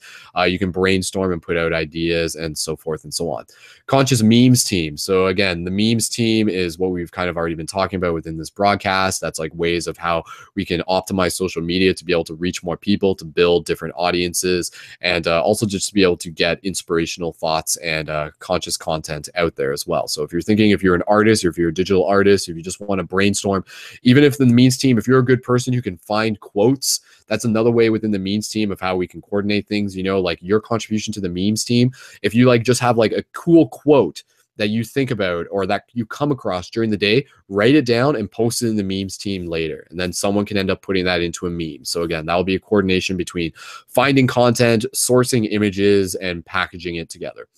Dreams team. So again, the dreams team, that's going to be discussion related to dreaming, dream exploration, and it goes in sync with the Paradigm Shift Dreams class. So again, that's much more of a casual team. There's not so much specific like objectives as much as it is just discussion and sharing information. Mental health team. This is what I'll just take a moment here, because this is very important. The mental health team is going to help curate some future broadcasts for the Paradigm Shift Central project. So within the future, what I want to do within the future broadcasts is I want to have like specific broadcasts about some of the heavier topics, some of the topics that we talk about here, but we don't always get into. But I feel they deserve like a topic within themselves. And these can be topics related to destigmatizing mental health, and also topics related to like healing from like sexual trauma and things like that. So these are things that, you know, if you're feeling that you want to be able to help facilitate these, and you want to be able to just like make yourself available even as an asset within the community for people who might come into it and be, you know, having their own questions and struggles, then you could perhaps be a person who they can reach out to as well. So the mental health team is a very, very important team within the project, because I think, again, you know, within a lot of this shifty stuff, for a lot of people who are kind of opening up to a lot of these new ideas, it's not uncommon. I think you know, mental health is something that all of us should be involved with, in terms of being able to just help understand it, help learning how to support it, help being able to destigmatize it. So again, mental health team is very important. Mobile app team, the mobile app for the Paradigm Shift Central is something that we want to be able to build into the future. So if you know anything about mobile app design, please feel free to join the mobile app team. And at this point, we're still in the brainstorming stages. Music team, if you're an artist and a musician, please feel free to join the music team, and you can submit your music content so that people can use it to collaborate with videos. So again, this is where, within us being a production company, if you're part of the music team, then you can submit content, and then someone could take it from the animations team and the video production team and combine it and use those for a track. So again, shout out to people like Danny Leonardo, to Gabe Solomon, and to Dane. I always mess up his last name. Shout out to Dane, aka Starseed, on SoundCloud. So again, you can check out the music team already. I think there's already some stuff posted in there, and I got to get into the habit of like posting into these teams each and as much as I can throughout the week. Not as much as I can, but as much as I need to throughout the week to help keep momentum going, because that's going to be important too. Reality Encyclopedia team, and again, I'm just going over this real quick, guys, and then we're just going to switch gears for a second. Reality Encyclopedia team, this is literally creating an encyclopedia on the website with specific keywords, so that, again, if people are landing on this website for the first time, say you're out there, you're doing free hugs with someone, you give them a shift button, and maybe they're brand new to this whole shifty stuff. They can go to the website, they can find the encyclopedia, and then from there, they can start learning about things through the encyclopedia, such as chakras, such as the astral plane, such as auras, such as, you know, like DMT, such as, you know, dream exploration, any of these like kind of like key words or symbols or just philosophies and things like that. Those can be things that we'll be able to have in the Reality Encyclopedia team. So if you're someone who's really into research and presentation of media, Reality Encyclopedia is where we could use your help. And again, this is going to be kind of long-term stuff. The encyclopedia is going to take a while, but I honestly do want to spend like a day where we just dig into it. So if I can get like, you know, like 3 people working with me within a day of the Reality Encyclopedia team, I know we could like crack out like a whole bunch of stuff and get that up and running pretty quick. Social media tactics team, that's again the people who are helping organize some of the Facebook stuff, coordinating, sharing new posts from community content creators, strategizing, finding new ways of how we can reach more people, and optimizing, you know, the ways that we interact. So social media tactics team is really important. And yeah, again, if you're like kind of interested in the back end stuff, then please feel free to join the social media team. Video production team, last team for currently. And again, that's for the team where we can, for those of you who are actively involved with video production, where we can talk about some of the techniques that we're using, and also the software, and also any videos that we currently have in the works. So you can share ideas, you can share drafts, you can get like feedback, and so forth and so on. So again, those are all the shift teams within this project, and you can find those when you go to the main website and go to menu, and then drop down from the shift teams menu, and those are all accessible to people who have created a profile on the website. So again, if you haven't created a profile on the website, do that, because that gives you access to the shift teams, gives you access to creating quest journals, and it gives you access to the broadcast, and of course it's all free. So very cool. Okay, guys, just want to take a moment here to just kind of like open the circle back up. And again, I appreciate you guys for tuning in and for all your patience, and for being involved with this project. And if anybody does have any questions, please feel free to leave those, and I'll keep my eyes open for them, and shout out to those of you in the YouTube as well. And again, a reminder, guys, if you want to support the project, one of the awesome ways that you can do it is through the Team Patreon. Sign up for the Team Patreon as a monthly micro contributor for your asking monthly donation of just $3 to $5. And then when you sign up, you get your Shifter Booster Kit, which which comes with your now laminated free hug sign, since we upgraded those, and a bunch of shift buttons you can use those to be able to help assist shifting consciousness where you are. So again, you can sign up for as little as $3 to $5 and you get a shifter booster kit, which is worth about $70. So it's a quick energy exchange that gets you awesome gear, and it continues to support the ongoing content in the community so that we can continue to make it free, ongoing, and accessible for more people who are tuning in. So very cool, guys. And thank you again to everyone who's already signed up for the team Patreon as well. So just opening up the circle again, and then we'll go into the tarot card reading. And again, I just kind of want to like open it up into anything that you guys want to talk about, or just related to tactics or objectives within the project, or just even anything in general as well. And I also did want to talk about how and maybe we can talk about this, okay, I'll just put out this because if maybe you guys want to talk about this, but there's the rally that I'm going to this Saturday that again is like this nationalist group, and we have racist people in Canada too, and they're going to be doing a demonstration, and then there's going to be another group doing an anti-demonstration, so there's like an anti-hate group, and apparently our mayor is going to show up there to protest the haters as well. And yeah, and then my plan is to go down, document it, and to basically stand there with a free hug sign and to hold space, and that's kind of what I feel called to do. So I'll still be like on the anti-hate side, but I also just kind of want to be able to like just be there with a free hug sign, and just kind of like hold that vibration, and to be to literally be a light guardian in that moment. So yeah, I don't know if you guys want to talk about that, but again, that was something I said I was going to mention a little bit later in the broadcast, which is now. But yeah, just opening up just opening up the circle for the talking stick. So if anybody has anything that they want to add, any thoughts on anything that's been mentioned so far, please feel free to bring that into this sacred circle at this moment. Brian, looks like you got something to say.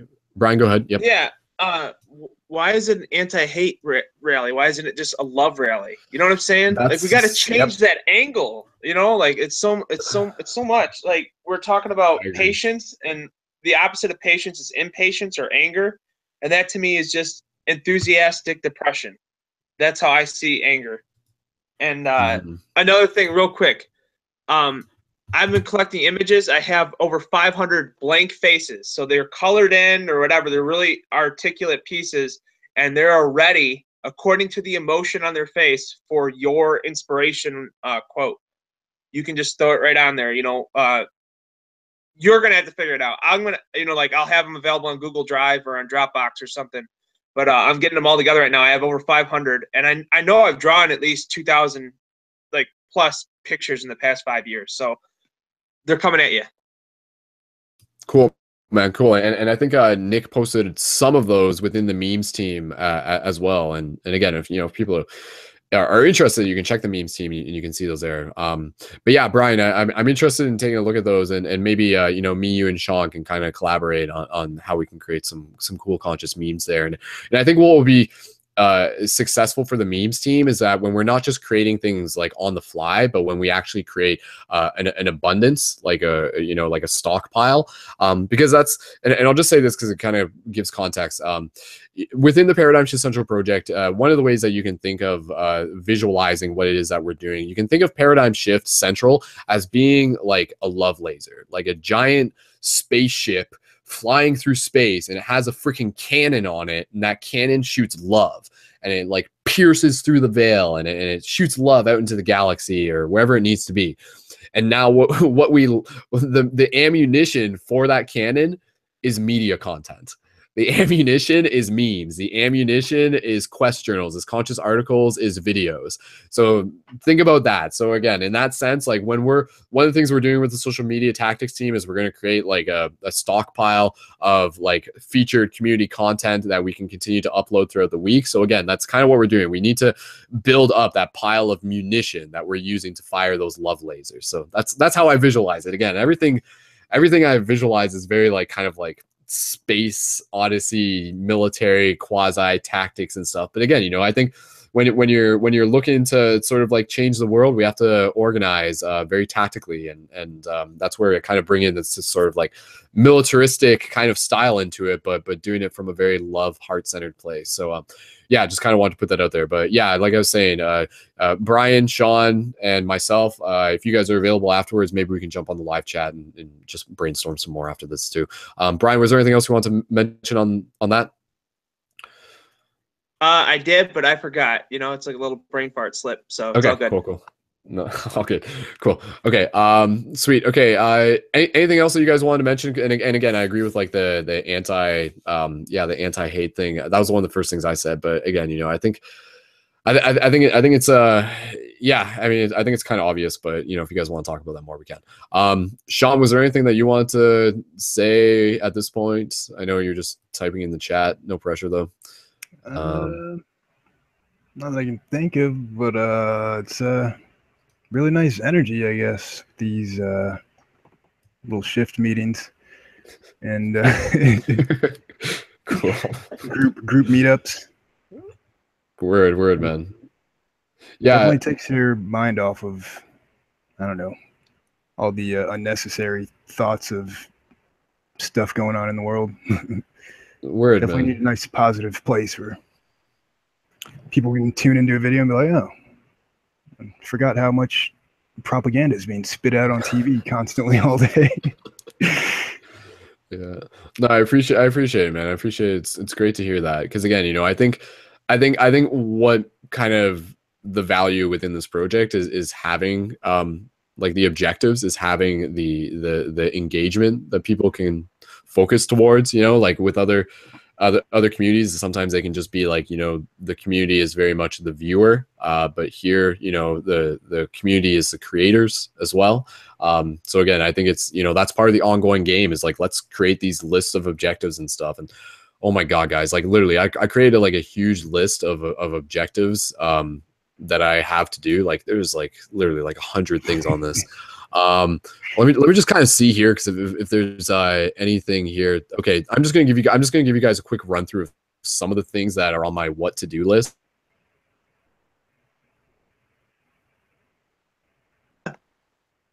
Is anyone else having technical difficulties? I'm not seeing anything.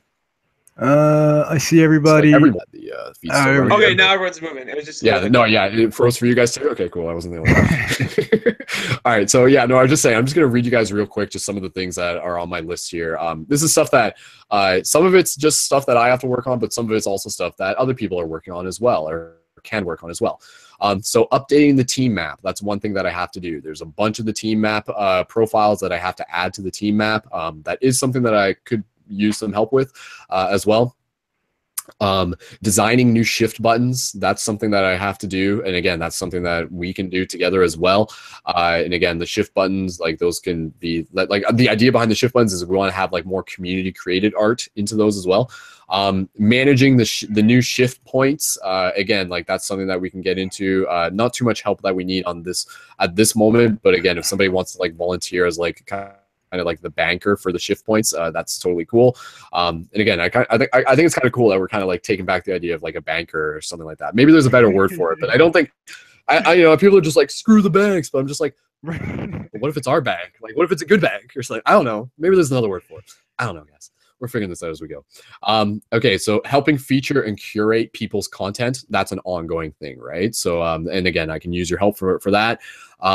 Creating a promotional video to support the team Patreon. That's something that I really need to focus on. So again, you know, one thing that I want to do is I want to create like a nice Facebook video that's kind of like a less than 1 minute video about the shifter booster kits that I'll design to go viral, and I'll kind of like create it as a meme or whatever.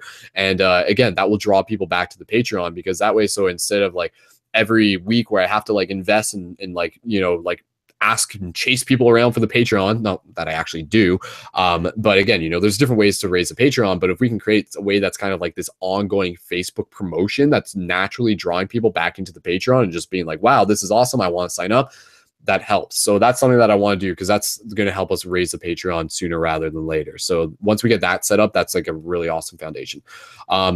Oh yeah, I also want to be able to create, this is something big. This is like a big thing. And you guys might have heard me mentioning this like months ago, like literally like before April, I think. Creating a sweet animated intro for the Legend of the Light Guardians, which would basically be like the opening cutscene for this video game. So that way, like when people go to the website for the first time, they'll watch this video and it will be like this sweet cutscene made from our own animated graphics. And this is where, again, you know, this is where we need the help and the collaboration and stuff. And it would kind of tell the story of the Light Guardians, of the Shifters, and basically create this overarching introduction of what Paradigm Shift Central is and how people can get involved. So that's a big thing that that is going to take a while to do, but I want to start on that sooner rather than later. So again, you know, call out for anybody who wants to help with that. Helping spark the creation of paradigm shift communities. That's an ongoing thing, and that's always very, very important. We never want to forget that, because again, like that's really key. Going back and finding old videos, that's something I was doing. Learning about virtual reality hangout techniques, that's something that we kind of touched upon this, and again, we'll get more into that later. And also finding, there's like new Facebook videos that are going up where people are like live broadcasting in a 360 VR space. I want to figure out how to do that for Paradigm Shift, because I think that would be so cool. And not just like with like our faces floating around, but they literally create like a 3D room. And then they have like characters and like symbolism and stuff in it. Like there was one, it was like literally almost like in this temple, and there was like video game characters, and the guy was like broadcasting and stuff. So I'm like, okay, like he's figured it out. Let's figure it out so that we can do that too. And that way, so we can start getting into more broadcasting opportunities. Working on the Journey to Lucidity movies. That's one thing that I have to do as well. That's going to be an ongoing thing. I literally have 3 movies there that I have to finish completing over the next however long it takes. Creating and planning and creating graphics for future broadcast events. So that's like me creating the graphics ahead of time so that I'm not doing them all just like in the moment. Again, I want to create a stockpile. Creating an encyclopedia, the reality encyclopedia, which I touched upon. And there's some videos that one of my friends, he has his own channel, and he's created like, he's been doing like a new thing every day where he introduces like a topic. It will be like, you know, like it'll be like something about chakras or something about the Ankh or something about a symbol. So I want to actually like take the content that he is making with his permission and bring that into the reality encyclopedia. That way, so, you know, it's helping more people see it, and it's like serving both purposes for what we're creating and what he is creating as well. Refining the website, that's going to be ongoing. We're just some tweaks here and there. And, you know, I'm open to brainstorming with you guys what you feel it could look like and how it could improve given the technology available. Doing more casual live broadcasts through Facebook and stuff throughout the week. That's something that we'll get into. Helping people get into the habit of using voice chat. So that's something that we mentioned as well.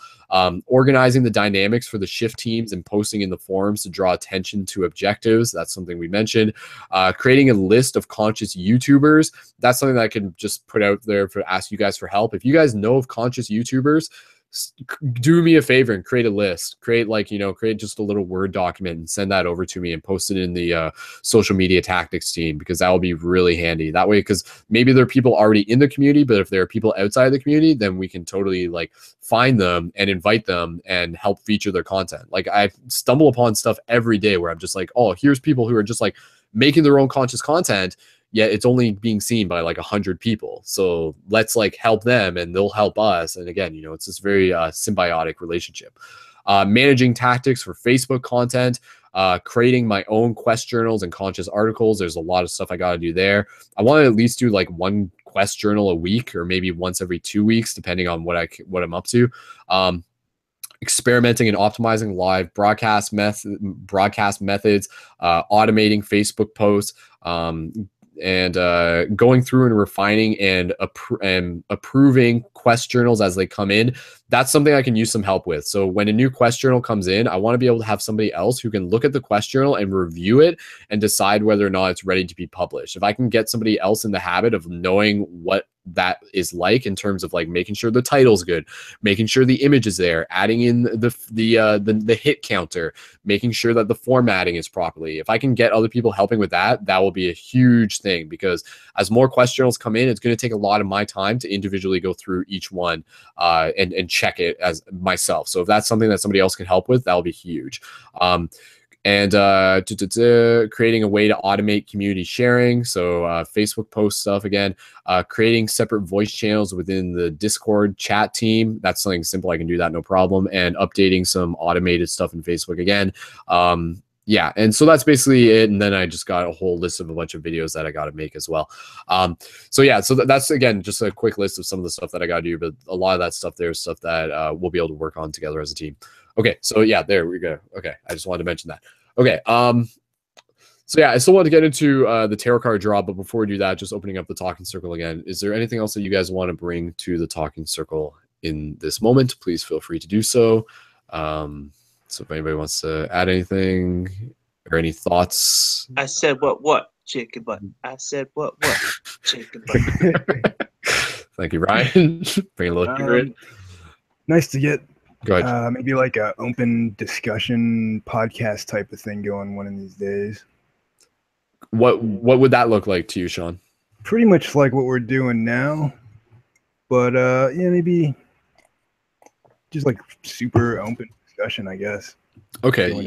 Whatever. Yeah. Type of department. Maybe we should do like a marathon talk, you know, like where we talk for like 10 hours before class. Yeah. And maybe turn to it raise into, the Patreon. and turn it. Yeah, I was gonna say and turn it into a fundraiser. Yeah. That's one thing. Yeah, we can do marathons. Got to get people to watch. yeah, no, definitely. So, no, it's possible. It's definitely possible. Definitely have to give value. Yeah. Well, one thing, you know, after next week we'll do another team building hangout, which will be similar to this, but we'll check in, we'll update, and we'll see like how much we've gotten done within the week. But the week after that, if things are within schedule, we'll be doing the Destiny School, which I still haven't picked a topic for. So maybe you guys can actually help me decide on what the topic should be for the next Destiny School. So again, you know, the Destiny School, every time we do a topic, the last one we did was consciousness of animals. There's still topics that I got kind of like that we're sitting on. I want to do one about like psychedelic experiences. I want to do one about flat Earth just for fun. Why not, right? I just want to see what happens with that. Pretty hot right now. Pretty hot topic, man. Yeah. Yeah. So again, you know, let's kind of brainstorm some ideas of what we can talk about related to Destiny School and stuff like that. Yeah, so that's one thing. And no, Sean, I agree. Just kind of like getting into the idea of just like, because I not every broadcast that we do is going to be like, a lot of the stuff that we're doing in this broadcast is very like technical and back end and stuff like that. And I'm happy that people are interested in tuning in and everything. But I know for a lot of people, you know, they're probably looking for other types of content. So we'll look more into creating, you know, again, that's just within the topic of what type of content do we want to create and stuff. One thing that I want to do, if you guys remember seeing a while back, is creating like featured interviews with people in the community, which I think is really cool, you know. So there's like a featured YouTuber, I'll interview them, or maybe it'll be somebody else, and you know, and that turns into a conscious article. So the one that we did before was with Bridget, which was again like a nice like 20-minute YouTube interview, and yeah, it was really cool. So Brian, do you want to just share what you just said? Sorry, I was on mute. Yeah, open mic, man. Open that mic up. Hot mic, hot potato. Pass it around. So when you're saying open mic, are you thinking like I got poems I could read or something? Yeah. Yeah, or you know, like a story or something that you have ready. Yes. And I recommend if you write a story, like I always write notes as you guys are talking. You know what I'm saying? Right. So that way I got something to talk about. Word. Yeah, absolutely. Again, I think that's another awesome opportunity. Honestly, guys, I wish the one thing that really like kind of like grinds my gears about this planet is that the weeks are too short. I wish the weeks were like 10 days long. Just because when you're doing things on cycle, right? It's just like you do it once a week, and then suddenly like 7 days isn't that long. Like if we were to like, if the weeks were like 10 days long, then we could do like, it'd be way easier to do 2 broadcasts a week. But right now to do 2 broadcasts a week would mean like doing one like Tuesday and Thursday. It's just we did do it in the past. We used to do the dream classes every other Tuesday. And then it's not impossible. But yeah, I don't know. I'm just ranting about stupid stuff right now. We'll just create our own calendar. Why not? Go off the grid. That's anyways. What I think. There you go. Yeah, but no, Brian, the idea of an open mic, absolutely. I love that idea. And within the past, like with back in the day, back when Paradigm Shift Radio was still Paradigm Shift Radio, and now it kind of just transformed into everything else. We had tons of different topics that we explored, and again, that was always like once a week that we did that. And yeah, and part of those were just like, we had topics where it was just a share what you know show, and people would just jump in and they would just share what they know, and there's like drop some like knowledge. And then, you know, we had one that was like open mic and poetry and things like that, and we had a bunch of interviews and stuff there. So I'd like to go back and kind of like look at some of the origins of the Paradigm Shift Radio stuff and kind of see what was popular there and what we can bring back as well. And for those of you who hadn't checked it out, check out the archives for Paradigm Shift Radio. And again, just go to the main website, click on the radio tab, and scroll through there.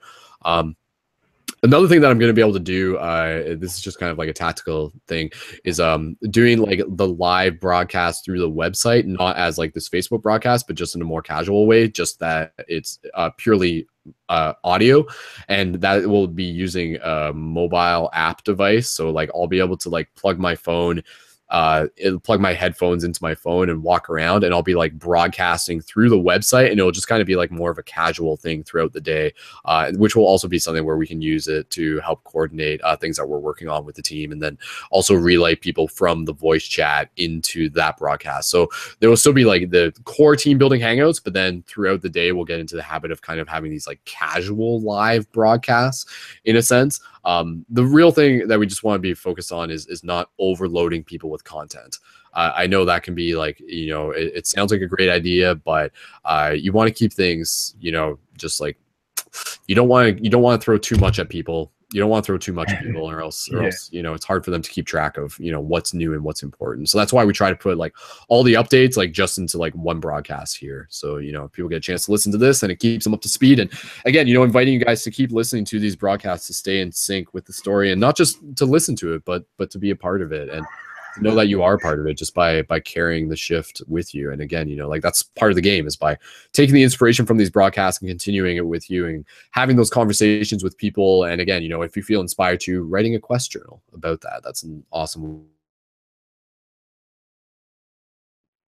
way to be able to did we pause again just for a second there? Okay, cool. Sweet. Okay, so it looks like Jen's back, so let's check in with Jen if she's there, and because she was here right from the beginning, and then we'll get into our tarot card reading, but before that we'll just check in and see if anybody else has anything else that they want to say. So yeah, music production, that's another thing that I want to get into too. Let's create some like let's create a mixtape of Paradigm Shift songs. So okay, Jen, are you there? I'm just pulling up your microphone. Are you there, Jen? Yeah, I'm here, and I You're here. Sweet, okay. Yeah, it's things are getting really crazy. I'm down here on the coast of Texas right now. I'm in Houston, and I live on the coast, and we're dealing with a serious weather situation. Jen, are you there? Just pulling up your microphone. Are you there, Jen? Yeah, I'm here. I'm here, and I think you're getting feedback from something else that's playing. Houston, and I live on the coast, and we're dealing with a serious weather situation. Hold on, what's going back? Why is this feedback happening? That's weird. Okay. I don't know what just happened. Can you guys, okay, you guys can still hear me, okay? I'm gonna pull Jen's mic open in a bit. That was Green Ghost? Okay, I think that's what that was. Sean, you can hear me fine, right? Yeah. Yeah, okay, all right, cool. Yeah, no, I think that was Green Ghost, who just joined, who's one of our friends as well. But I had her microphone pulled down, so I don't know why that pulled up. So, okay, Green Ghost is muted. Jen, I'm throwing it back to you again. So, Jen, go ahead and continue. And yes, Jen, as she was saying, she's in Texas, and there's a crazy storm going on down there right now, or about to happen. So we're sending lots of love down to you guys in Texas. But Jen, just go ahead and share with us anything you'd like to bring to the circle, or any perceptions on the shift from your point of view currently. So, go ahead, sure. Jen. My brain's kind of all over the place. I'm 47, and this is the worst storm that's ever about to hit our city, and I'm not exaggerating. It's very serious. So, as far as being here tonight, I'm grateful, because I don't know how much longer we're going to have electricity. So, it's been great to be with this team on and off through the night, because I feel like I'm probably going to be offline for a bit. As far as the shift and what am I doing to help shift and help change this planet, is to live mindfully. It takes practice, so it's a moment by moment scenario. But to live mindfully, I do meditate and do Tai Chi and Qigong. I think I've mentioned that before. But just kind of my big thing right now is just on this mindful kick of realizing that everything that we think we're creating our reality. So staying in a mindful scenario and mindfulness is basically my way of kind of keeping everything intact. I'm sorry, my mind's all over the place because we're trying to get water and all kinds of stuff here, and that's why I cut in. As I was going to say, I'm going to go ahead and cut out because we've got to get back to the store. Things are getting worse, and we don't have time to evacuate, so it's just getting pretty serious. So I kind of wanted to just ask everyone to send some seriously good chi down here to the Texas coast because it's more serious than anybody knows right now. Yeah, that sounds pretty intense, Jen, and definitely, I can hear it in your voice and stuff. So, yeah, keep in touch how you can. Yeah. But just sending you lots of love down there. So please do, man. When y'all close this out and meditate, please send something we'll down do to that. Texas. We'll Okay?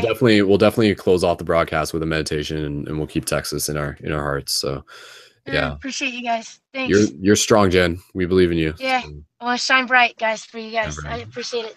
Thanks. you're awesome, sweet. Love you. Yeah, bye bye. All right, we'll talk to you later, Jen. So yeah, again, shout out to just like anybody who may be going through some of the less than pretty stuff that's happening within this reality at this moment, and just honoring them and thanking them for their strength and their perseverance. So one of the crazy things about choosing to be here on Earth is that it's not all just like sunshines and rainbows. Oftentimes that sunshine and rainbow only shows up after the inevitable storms. So yeah, lots of lessons there, lots of growth. So sending lots of love to everyone out in Texas and to everyone everywhere. So thank you, Jen.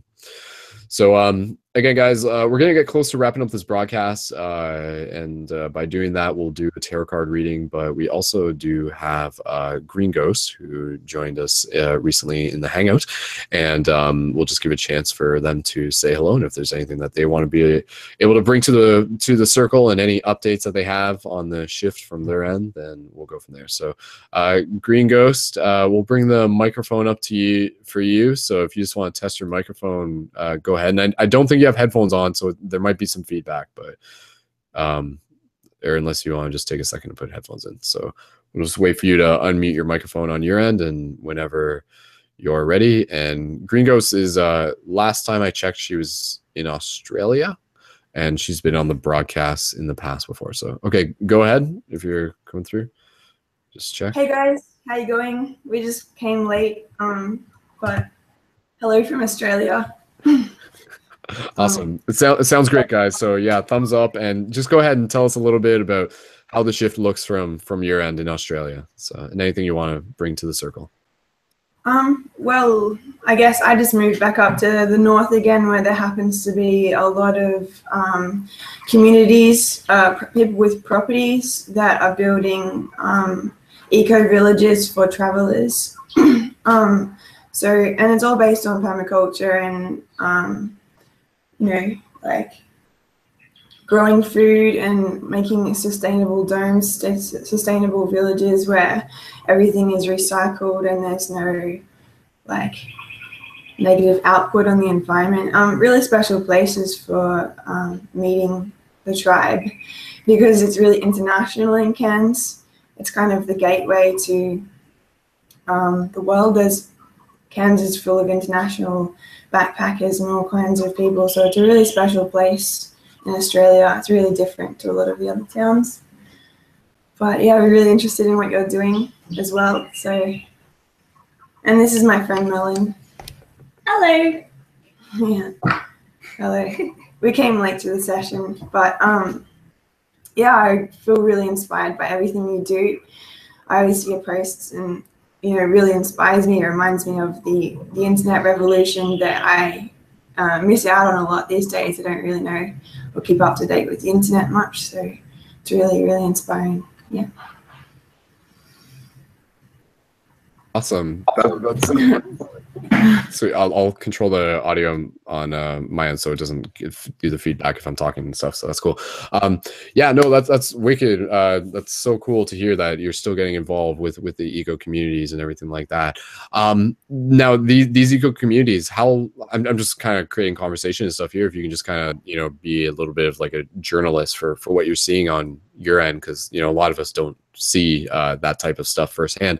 How long have some of them been there? Are these like newer ones, or are these ones that have actually been doing this for a while? Well, I know of about 4 or 5, so about 5 properties within 2 hours distance from me now. The first one that we ever discovered, it was like 3 years ago. I hitchhiked up from the south with some friends and guitars, and we ended up on this farm, and their whole farm had been knocked down by the cyclone, and they just had a rose farm, and it was the second time it had been knocked down. So these people had a shift in thinking where they just decided, what are we doing? What are we building this for? They had $1 million wine industry. They were making rose petal wine. They were fully making millions of dollars, and they decided to just change their whole lives and start building like little hobbit homes and gardens, and they had a few caravans put down the back, and now it's a full syntropic permaculture farm where travelers can go and stay, and you do a bit of work each day for 4 hours or so, a bit of gardening and watering and digging or whatever needs done, and you stay there and you get fed as well. And this is one up on the tableland. So this one is specifically like a new consciousness seed place surrounded by farmland that is really mainstream and old school sort of farmland. And it takes a lot, but also up in the Daintree and in the rainforest, there's a couple of conscious communities that are based on fruitarianism. So they have their plan is basically they're creating food forests, and like I said, like they have woofers woofing all the time. They're under the woofing situation, but they love having, it's just amazing, like the amount of people you meet in these places and what's going on there. Always having abundance, like some friends just have a table full of fruit, and it's really inspiring. Great places and really great to recharge in the rainforest. Lots of sacred swimming holes around the area. So, but yeah, it's really about getting as many people together and to work to do things, because more hands get things done than just one people. And it's created a network of communities on the tablelands that it's really a traveler's paradigm up here in a way. Yeah. Yeah, so I'm up here as well to help out on the farms. I just spent a week on one farm helping out and clearing some energies, because no one's been there in so long that all the spiders had grown over everything. So I spent a week just working it out, lighting fires and stuff. And then in the Daintree, there's also a lot of festivals up this way. Or a couple of festivals up this way that creates, after the festival season, you get it's like the circuit in India where you get all the travelers or something, because you get just sometimes 30, 40 people in one place after festivals. And yeah, it's a pretty special area, and I really want to spend my life here. That's beautiful. Well, that's some wonderful reporting there, and just thank you for sharing. And it's so cool because I was kind of thinking about this not too long ago, and I'm really glad that you were able to join tonight. I was kind of thinking back to the idea of like heaven on earth, that concept, and to me, like it's interesting because we sort of think it'd be like, oh, okay, it's an idea and stuff like that. But I feel like when you're talking about these like eco community villages, that very much is something close to one version of a heaven on earth, where people are like living off the land and supporting each other and nurturing and mindful and like using like holistic health methods to be able to continue to support each other and things like that. And everyone's an artist in their own way, and you're living in this beautiful paradise, as you've said. So I think it's really cool to again, because you're kind of like reporting back from one version of heaven on earth, or this paradise, so to speak.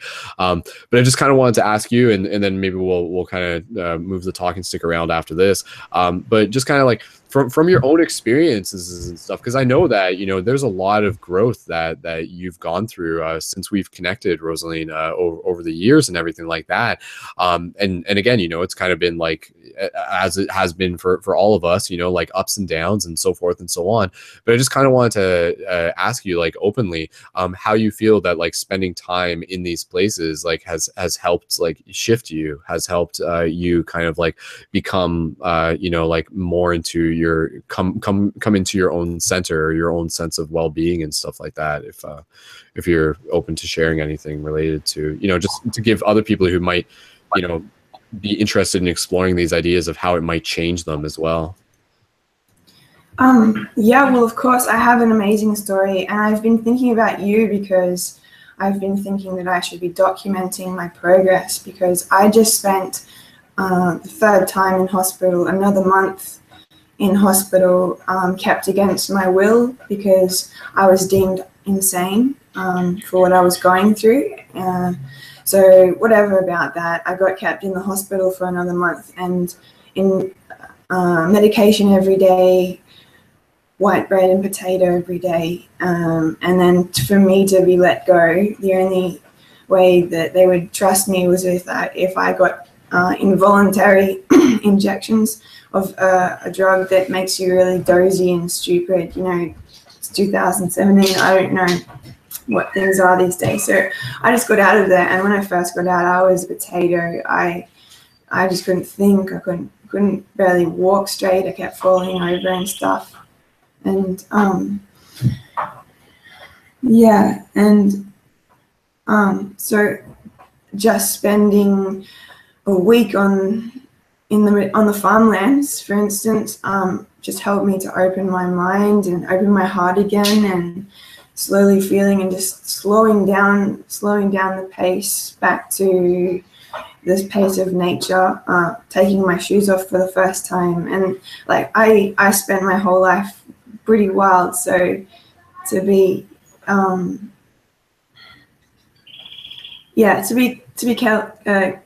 kept captive after being so free, it's really amazing, because I know I've done it before. I've brought myself back to my natural state of like consciousness and intuition from being on this medication. It's possible to return to the natural state. It just takes a lot of detoxing. So these properties are all about health, really. Fruit, food, and organic health. So it's all about detoxing and bringing the body back to that natural state. But I should be documenting my progress, because even just also a week in the Daintree going swimming in waterfalls and stuff, realigning the body with the water, with like just the snap like freshness that I felt was like indescribable, because when you're like out there and traveling and shoes off all the time, going to swimming holes or going to the beach every day, or even just swimming in your pool or whatever, you're used to that feeling of freshness as something regular.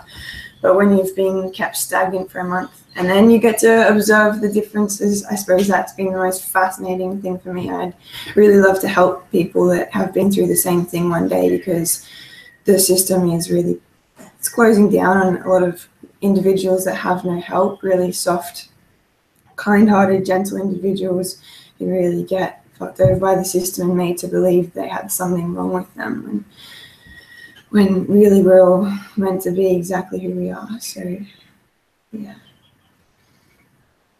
thank you. Also, it's really fascinating to see that other people have been through the same thing, because I feel very alone in the whole thing. But I feel like I've done this before, like I've spent many lives or something against the system, and it's actually weaker now than what it used to be. Yeah, we have more power these days.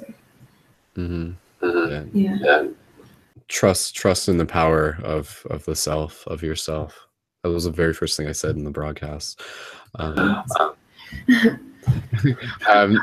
just wanted to be able to open up the talking circle, and Rosalind, maybe just give you a second, just you can listen and stuff too. Brianna or Brian, was there anything that you guys wanted to add? I just saw you leaving comments in the chat as well. Maybe Brianna, I know you, or Brian, go ahead first, but I feel like Brianna may. I'm encouraging Brianna to maybe say can something. go first if she wants to. Yeah, Brianna has to talk a lot. Go ahead, Brianna. Hey, Brianna, keep talking. Well, go ahead, Brianna. if you're comfortable with it. So, Brianna, you're still on. Okay, go ahead, Brianna. Okay. Yeah. So, I don't know where to start because there's so many beautiful things that you shared, and thank you so much for sharing part of your story and your journey. I really do think that health is related to mental health. So I do believe you are what you eat, and the philosophy that food should be thy medicine. And that's one of the reasons why I'm a holistic health counselor, and that in the psychological field, I try to focus on the body. And if medication is brought up, the first thing I'm wondering is, what about nutrition? And thinking about what kind of food we put in our bodies and what kind of chemicals we expose our bodies to. And you're right, there is a huge part that deals with detoxing the body. And when we detox the body, we do reach a clear state of mind.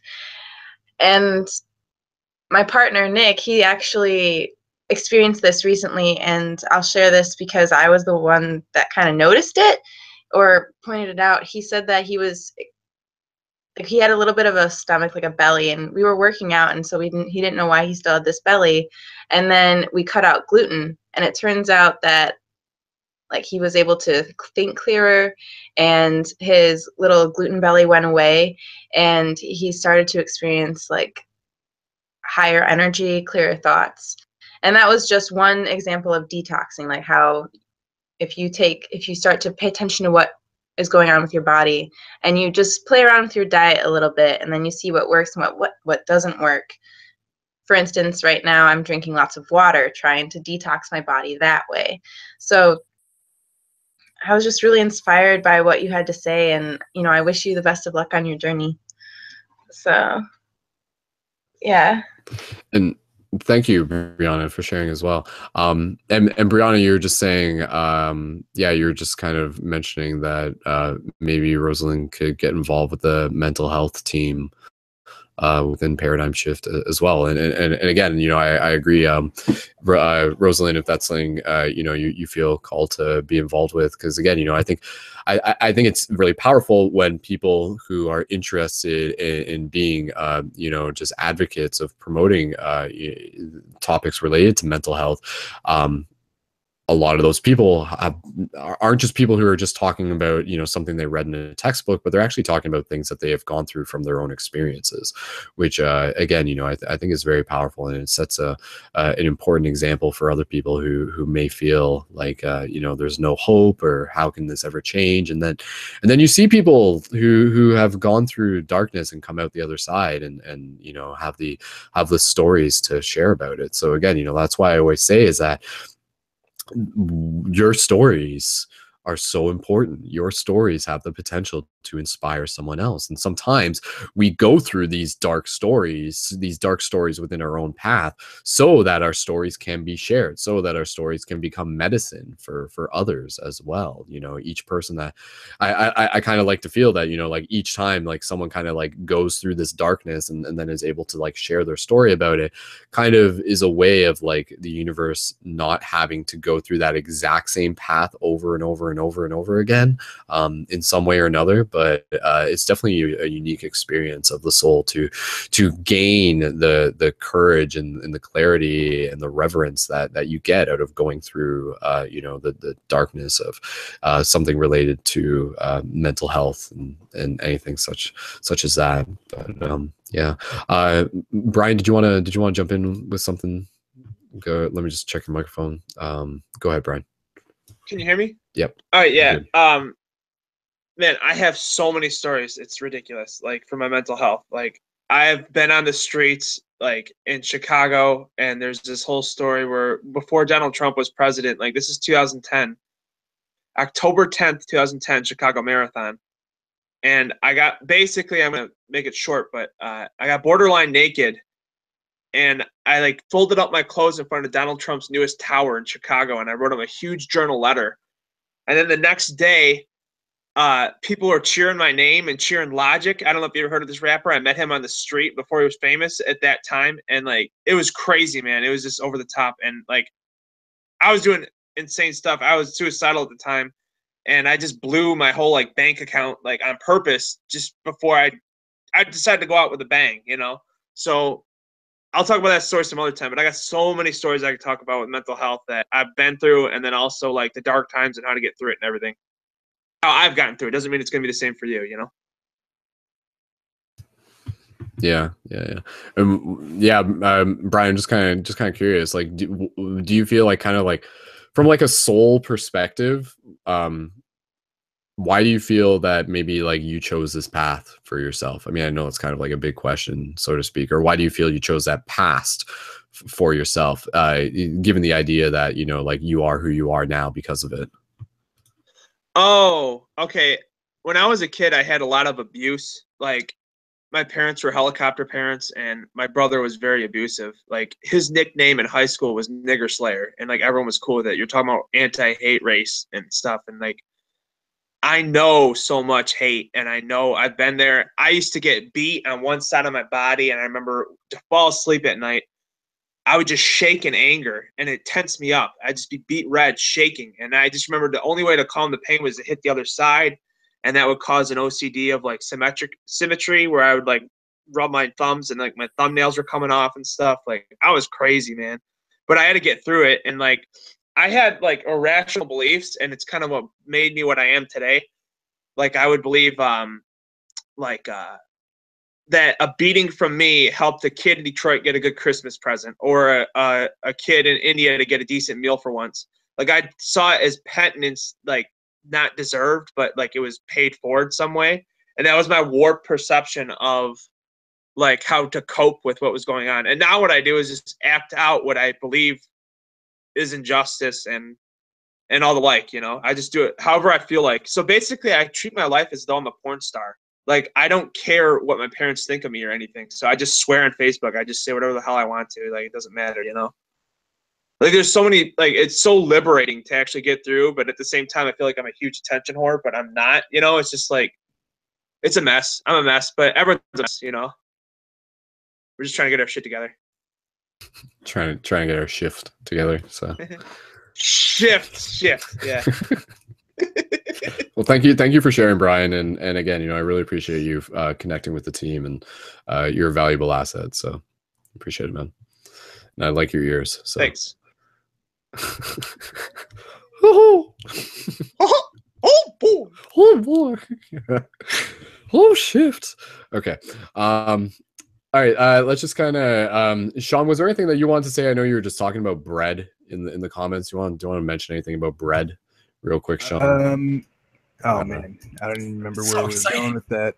I I could mention like alchemists created bread. I mean, I believe it. So. Oh yeah, I looked it up. Okay. With the coming back with the mental health, yeah, it's definitely possible. But yeah, if you may have noticed, it is some work. You've dealt with drug recovery, like, you know, the assorted hardcore drugs. They'll like destroy your nature, your inborn nature. But if you're determined, you can get it all back. A lot of it is remembering who you were before everything happened.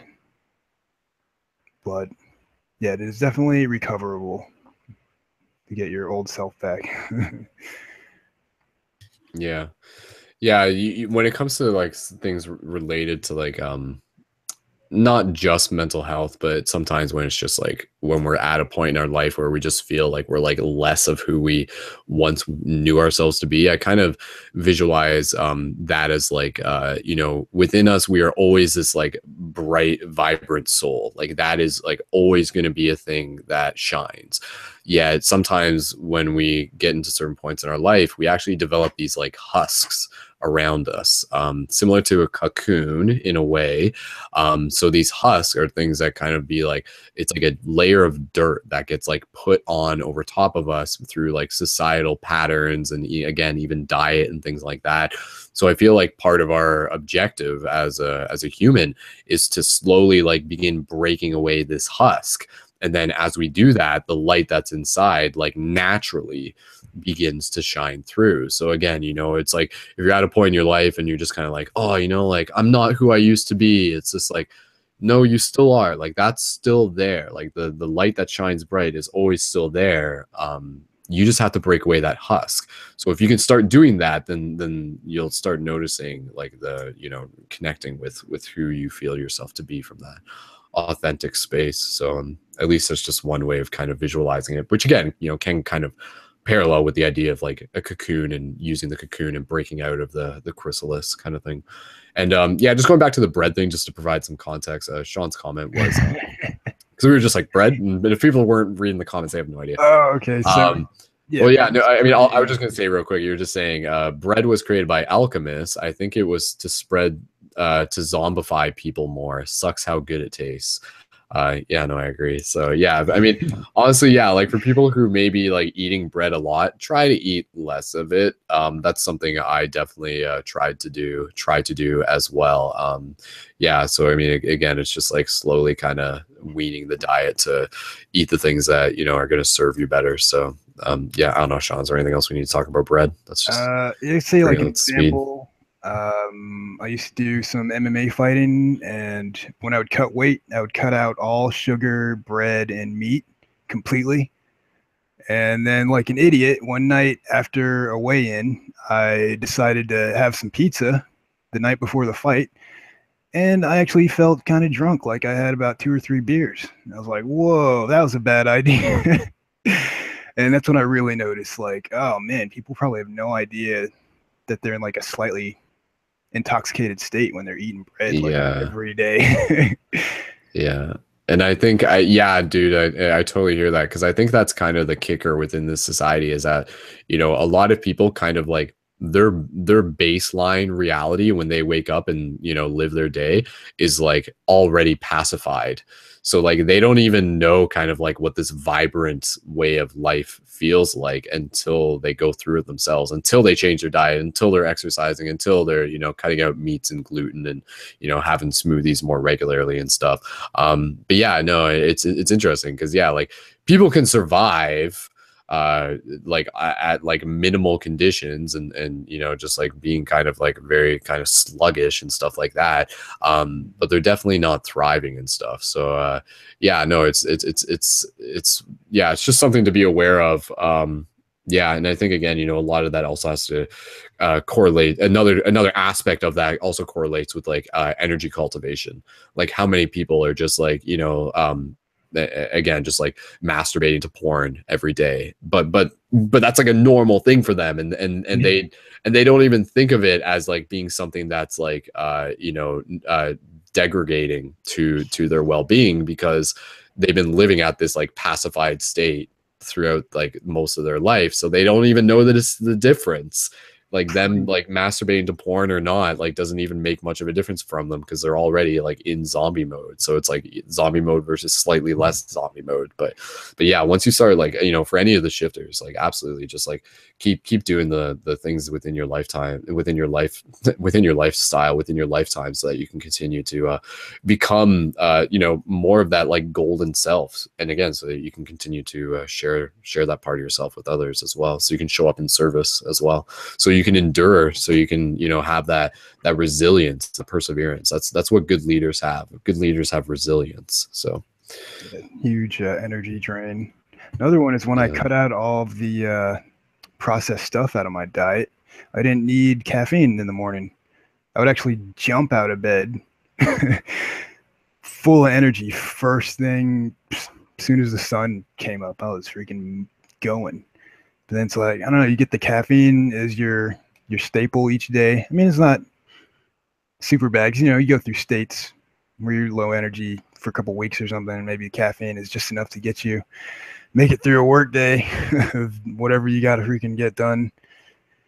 But yeah, it's another thing if you can wean off of caffeine with maybe other lighter stimulants until you can kind of get off. Eventually, your body can get to a state where you're at a higher level. Are we all gone? We're good. We're sorry. It's hard to tell. Yeah. Like high vibration and your electronics just go haywire and you start getting interference when you start sharing high level information. It's pain in the butt some days. For anybody that thinks they can't live without caffeine, you can get to a state where it'll seem like you have way more energy than you could even get from the caffeine. Almost like you're on stimulants of some sort, but it's just this natural flow. It's a balance. It's a weird balance to get to there. Word. Cool. Definitely stuff more to talk about again within future broadcasts, and maybe there's something there that somebody can write, even a conscious article about, like 5 simple tips to stop being a zombie or something like that. I mean, it's simple, but I mean, and I think creating a list about it could easily be something that people will want to click the bait on. So we're open discussion podcast topic. Yeah, there you go. I mean, we did do a Destiny School once on just like health and wellness, but I mean, again, it's a topic always worth going back to. So yeah, how to be a pro vegan MMA bodybuilder or something like that. Maybe. Cool. Okay, I just kind of wanted to again, we're always going a little bit longer than we might originally planned here at Paradigm Shift, but that's cool. But we're still going to get close to wrapping things up with the tarot card reading in the next bit, and then closing with a meditation just a short one. But I just wanted to see if Rosalind, was there anything else that you want to share at the moment? If I'm just going to bring up your microphone, or just like any even like a closing thing that you might just want people to keep in mind before we wrap up the broadcast. Rosalind, go ahead if you want.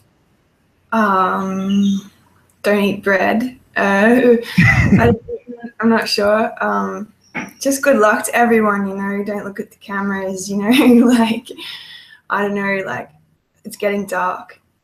For me, my personal experience of reality since getting out of the hospital is the earth. It feels very dark, and I was completely alone. I just got a plane up here and sort of made my way. But I would always say, like, I don't know. I'm just thankful to see this happening, and also, I really don't know what to say. Again, I'll probably think of something awesome to say after. But yeah, thanks for having me on here and listening to my story. Yeah, no, that's awesome. I mean, just you sharing your story is a wonderful addition in itself. So yeah, no, I'm happy to hear from you, and I'm happy to hear that you're back with people who support you and you support them. And it's a quick question. Do you guys got like any like cute animals on the place that you're at or anything like that?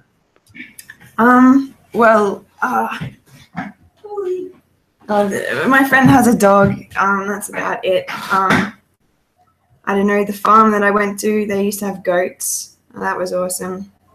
But I don't really like thinking about cute animals because I just lost my dog through what happened.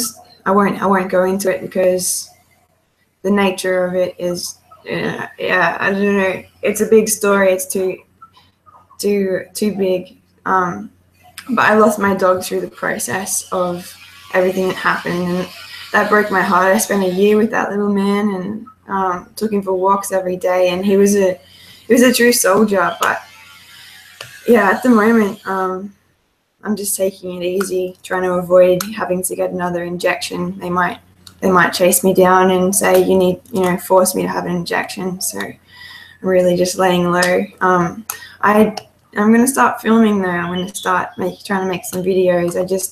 I don't know what to start with or how to start, but I will gather my mind together again. But it's really inspirational to hear your stories, and I just want to be like also a huge inspiration about healthy eating, because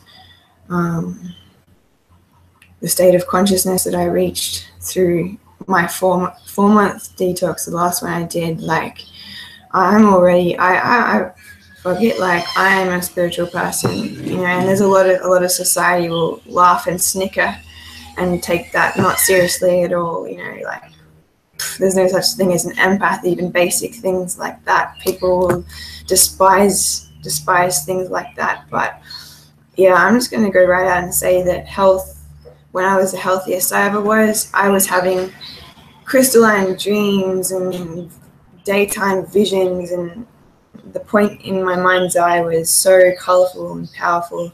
I could feel everything around me. I could sense someone coming up behind me, like it was crystal clear, like the hairs on your back of your neck, like just that super switched on state of awareness. And my psychosis took me down a road where I thought I was going to die.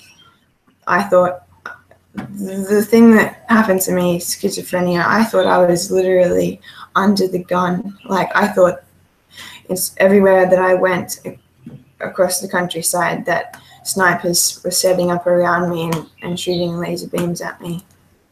And that was just the psychosis. I'm going to leave that little hint there, but like that wasn't real. But to believe that that's real, and to think that someone could just be like, you know, like let's just pull the trigger and I could just die, or, you know, like even though it wasn't real, my body and my mind tuned into something so dark. I got swallowed by something so dark that it's been 2 years now, and I've only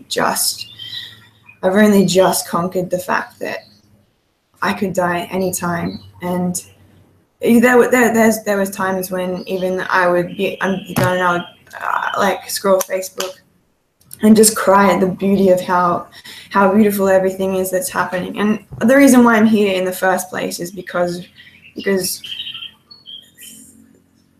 whether it's reality or not, I almost died and I faced death, and I actually went into that transcendental state of letting go where everything melts and turns blue, and just I literally thought, like, okay, if you're gonna kill me, my arms are wide, like I've done this before, sort of thing, like I take me, like, you know. But it didn't happen, and I'm still here, and this is why I'm like being reminded that, you know, there's things that everyone can give, even if you don't fit in. There's something there's special things everyone has to give. So hey. Yeah.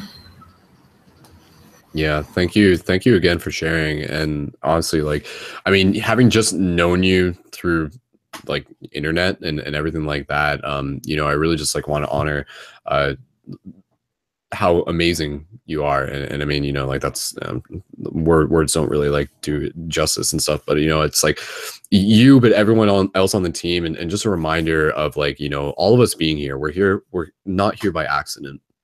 And you sharing your story just there really just kind of like reminded me of just kind of like you know, us being a family together here within this space, and us as soul literally kind of like agreeing to meet up through the magic of the internet to be able to share our stories. But yeah, Rosalind, I see you as like a very powerful individual, as we all are. But you know, like through your own journey, you know, I just want to be able to like honor and acknowledge what you have gone through, and just, you know, thanking you for again your resilience and your perseverance and your openness and your ability to share, and your constant ability to adapt as well. It's very inspiring. So thank you again. So you're a very kind-hearted, beautiful person. So thank you. Wow. Awesome. All right. Okay, guys, let's get ready to wrap up the broadcast with tarot card reading. So let me just grab my tarot card. Where did my tarot cards go?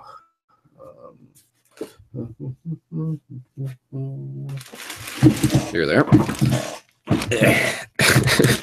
My wheelchairs. All right. Sweet, guys. Okay, so let's do a tarot card reading. So again, this is the Ananda Tarot deck, Ananda, Ananda Tarot. And again, at this point, we're just going to do a quick tarot card draw, one card. So I just invite you guys to put your intentions, not even just so intentions. If anything, I would just say, because this is a simple intention I put through, is just show us whatever we need to see. And so again, the idea is that whatever card we're going to get right now is not just is a card for the Paradigm Shift Central team. It is a card for culture. It is a card for Earth. It is however you want to see it. It is exactly the card that we need within this moment. So we'll just kind of, again, you know, through the magic of tarot, just kind of creates this opportunity for the universe to be able to communicate to itself through the language of symbols. So yeah, let's just take a moment here. So the card deck is shuffled. So I just invite you guys to put your intentions into this moment. So again, I'm just going to kind of like randomly, synchronistically pull one card from this. So just taking a moment here, and let's just all just go into a moment of brief silence, and let's just kind of create that that blank, that void space to allow the universe to come through in this moment. So just breathe for a second.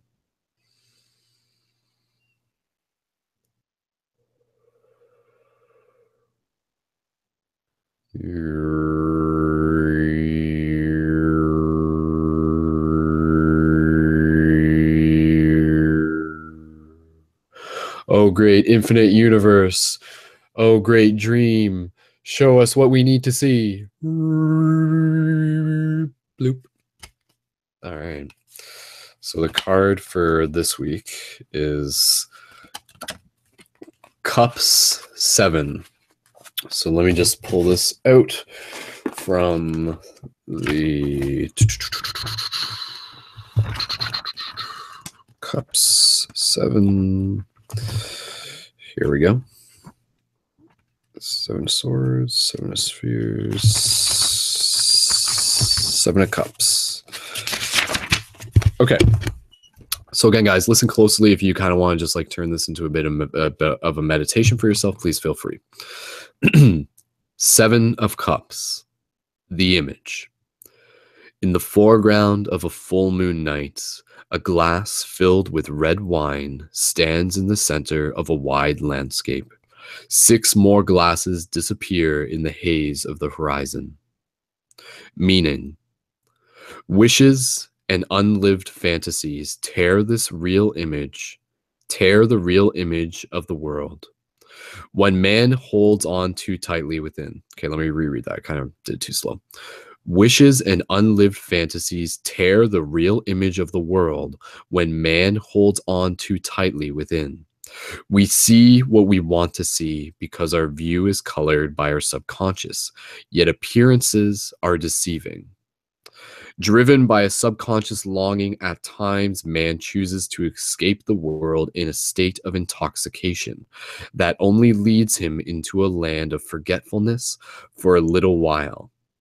If we are aware of the mechanisms of the subconscious, we are then able to avoid rude awakenings under certain circumstances. What arises from the wish to change one's perception allows itself to be used as a tool for inner and outer transformation. So I'm just going to reread that sentence.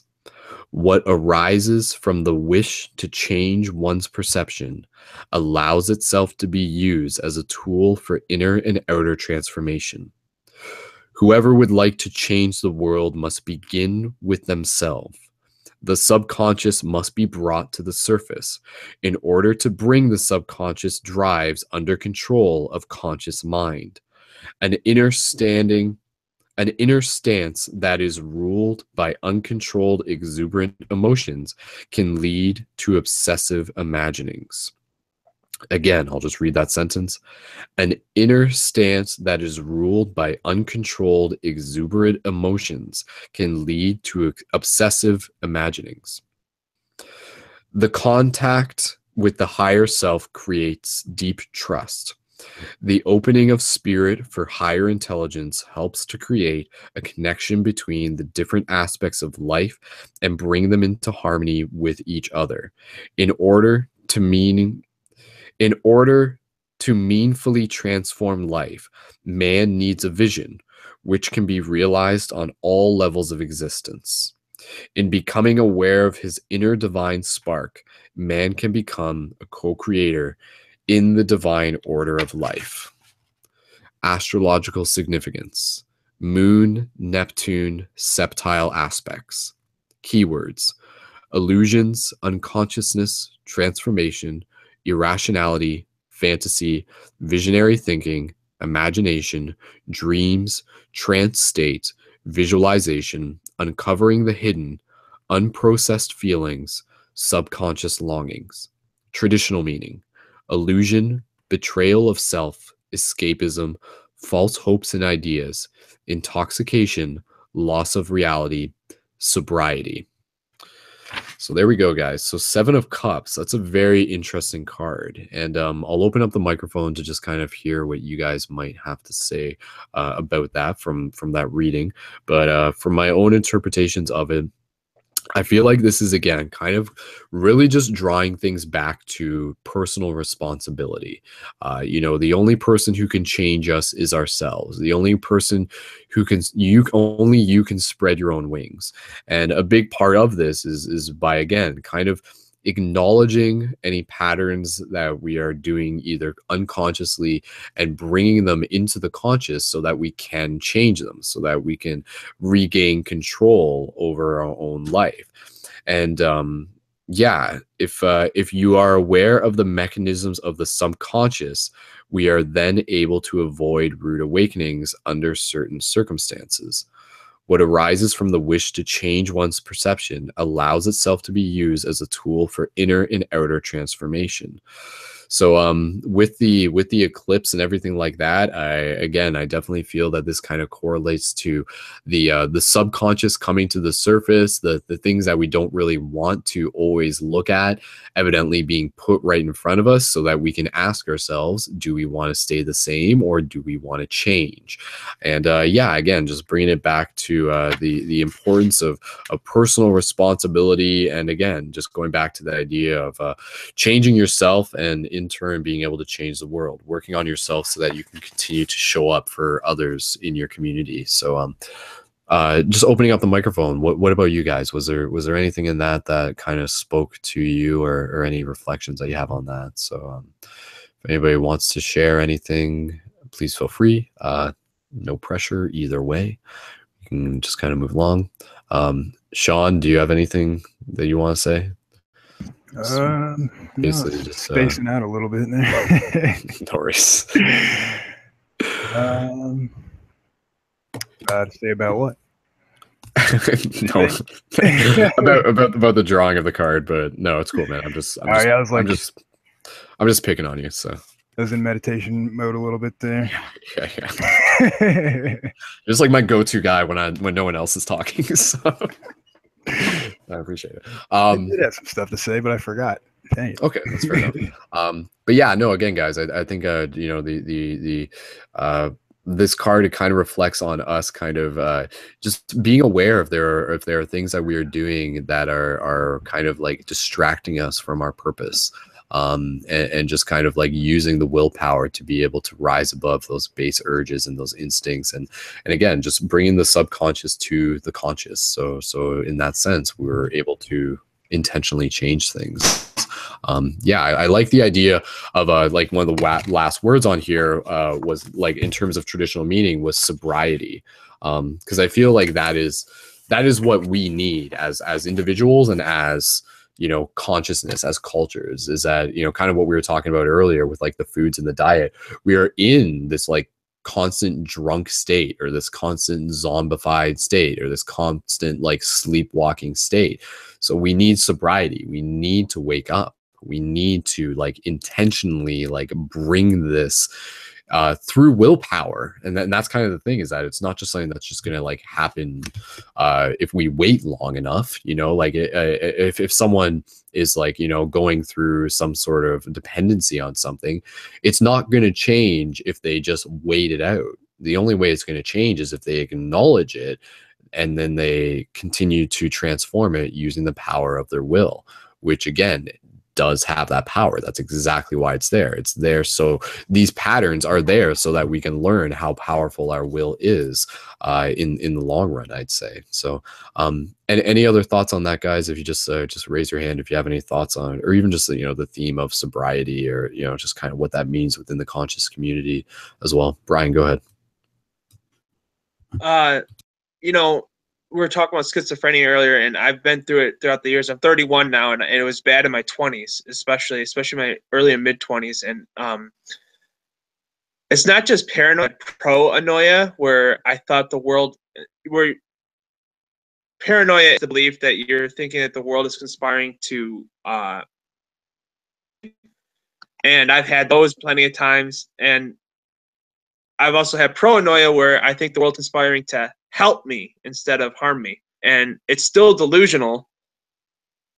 I've used as a chemist is the scientific method to determine whether or not I'm actually experiencing reality. Philip K. Dick, a science fiction writer who wrote Blade Runner, Total Recall, just so many amazing books, Minority Report, said about unreality, he said, reality is that which, whether or not you believe it, you know, like that's, I just fed off of that. And for the first about year of my schizophrenia, I probably had it my whole life, but it got bad at one point in my early 20s. I wasn't told I was diagnosed. I wasn't diagnosed, so I just kept believing what I was believing in. Told it was a big tool for me to understand how not to control it, but to harness it in a way. You know, there's never ever control over yourself in a way. You know, it's, you just do whatever you can. But with sobriety, I have learned to drink a lot less and smoke a lot less weed and stuff. Like it helps me. You know, yeah. So that's all I can say. Cool, man.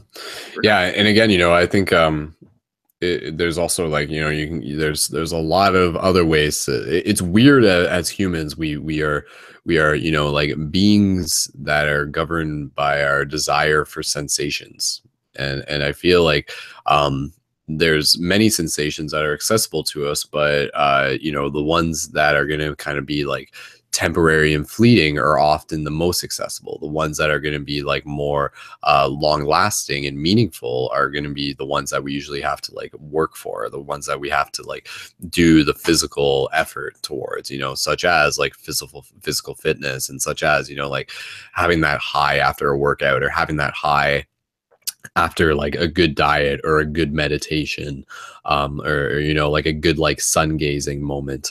So I mean, I think once we realize that like we as humans do naturally seek these you know, these euphoric moments through sensations, it's just being able to find where else we can access those from in ways that are going to be you know, healthy, yet still in moderation as well. So again, you know, like that could it could be like having like an awesome like bowl of fruit, you know, that could get some people high as well.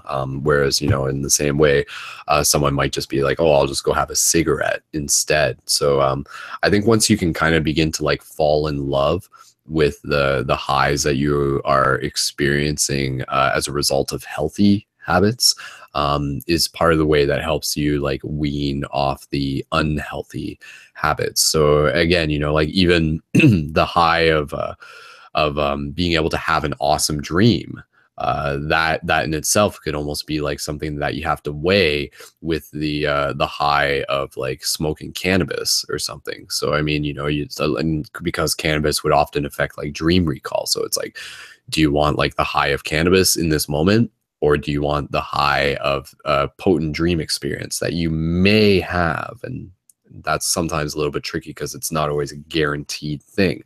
But I think that's even, that's a whole topic in itself, and definitely an important part of the dream experience is that it's not always guaranteed, but it's something that is often gifted and earned. But just kind of moving things towards the wrap up of the show. I'm not sure if anybody else had any thoughts or comments on that. Just the nature of us as humans, kind of chasing these sensations, and what we're learning about ourselves, and how we can acknowledge that, but even direct it towards something beneficial. Like even the high of doing something like free hugs is another example that I would recommend. So like someone might be like, oh, like I want to just like sit at home and get high off of eating cake or something like that. But what if you're just like, or I could go downtown and get high off of doing free hugs? So it's weird, we're always looking to get high off something. You can get high off of listening to a good podcast. You can get inspired off of it, right? So I think once we kind of acknowledge that, we can begin to see how we can actually play with those dynamics, and use those as anchor points to help transform ourselves. So does anybody else have any thoughts on that? And we'll just wrap up with a closing meditation in the next minute. So Sean, you got something to say? Yeah, a little bit. Oh, really? Stay focused Shot in the dark focused on positive. That there's a lot of dark stuff going on. There's if you can tell, like realities are kind of splitting a little bit, and just because there's dark things happening, you don't have to be involved in them. A part of it is a lot of the dark side trying to get people to believe that they have to go through these dark things happening or future predictions. There's a lot of be careful with the YouTube videos. There's a lot of dark videos out there where people are trying to convince people that this is going to happen and that's going to happen, and they're really just trying to get everybody's belief focused in a certain way so they can kind of pull people down in groups together. It gets a little complicated, but the whole timelines thing.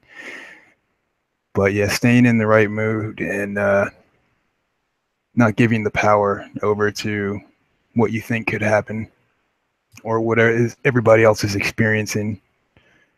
That's kind of a part of the heaven on earth thing, is you start to separate from everything going on. You're kind of like the eye of the storm, and everything else is just happening around you. If you can stay in that high vibrationalness. That's about it. The YouTube videos get on my nerves when I keep seeing them pop up with all these dark predictions of the future, and they're getting like hundreds of thousands of views. I'm like, oh my God, what is going on? And they just keep putting them out one after another, and it's like full of lies, but people keep watching them and liking it. It's like, oh my goodness. But it's their learning lessons. It's everybody's different learning lessons, different levels. Everyone's on different levels. It's very tricky. Yeah, and again, like we're going back to the idea of like chasing those highs and stuff like that. Like, yeah, like we as humans, like we get addicted to things by nature and stuff. So, I mean, a lot of people get addicted to, like negative news. They get addicted to the drama. Man. They get addicted to sensationalism in a lot of cases. Oh my God, this is going to happen. That's what news is, right? In a lot of cases. So that is another high. Yeah. State the obvious. Yeah, exactly. Right. Like people watch CNN because it's like a dopamine fix for them. It distracts you from your own reality. Yeah. So turn off and tune in. So yeah, tune into Paradigm Shift Radio. Tune into yourself. It's the most important thing. Then tune into Paradigm Shift Radio. Okay. Anybody else have anything you want to say? Rosalind, was there anything you want to say? You don't have to. Just kind of checking in with you guys. Just really in the zone listening to you guys. Cool. The card you pulled, really interesting. It's like the moon and then wine, and then the wine can be like related to blood, and then there's the cup, which is kind of lavish, and it just sort of seems like, do you want to look at that as, it's kind of like reminds me of the dark ritual kind of scene, but does it have to be dark? Is it dark or is it light, or is it like as in yin yang, or is it just neutral? It has no negative or positive connotations. But it's funny, I had a glass of wine last night, so I was like, oh. But yeah, no, I just wish everyone the best with the times. I know that it's a really heavy, and people are really getting lost in their dramas, and it's really, really easy to see now people's dramas and where people are going wrong, but I'm finding it harder and harder to approach people and to try and be a distraction or a path blazer or anything at all at this point in my life. So I'm really just focused on myself. And thanks for having these group conversations, because they're often the highlight of my week. I went to bed last night checking what time it would be on, but I slept in. So I'm glad I still caught the end of it. It's really special to be in the same moment as you're, on the same wavelength. So thank you. Awesome. Thank you again. Yeah, no, it's crazy times that we're living in. You know, I feel like there were moments maybe like a year ago or a couple of years ago where it's just like yay, like everything's like going pretty good and stuff like that. But it just seems to be the nature of things that things are always going to kind of be a part of that wave, the up and down, but that's just what we're here to ride. But within every single day, there's always going to be those moments to really just like acknowledge just the gratitude, because I think heaven on earth is something that it's right here if you want it. It's right here if you choose to see it, so to speak. Yeah, okay guys, so let's get ready to close this off with a meditation. And just before I do that, if there's any closing thoughts that anybody else wanted to add to the circle, for just something to keep in mind for the other shifters out there, please feel free to do that now. So Brian or Sean, I'm not sure if one of you guys had something you want to say. I'm good. Good. Okay, cool. Brian's good. Okay, cool. All right. Okay, guys. So let's just go into closing meditation real quick, and after that, we'll just wrap up the broadcast. So again, this will just be a super short meditation. Excuse me. So just invite you guys, just relax. Just get into a position where you can just allow yourself to be nice and still. So just connecting with your breath first and foremost. So gentle inhales through the nose. Gentle exhales through the nose or the mouth.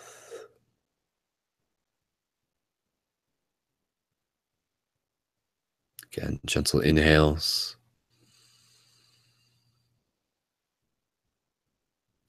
Gentle exhales. Visualizing the inhale meeting the exhale meeting the inhale, just like the water rising up on a shore and gently receding back.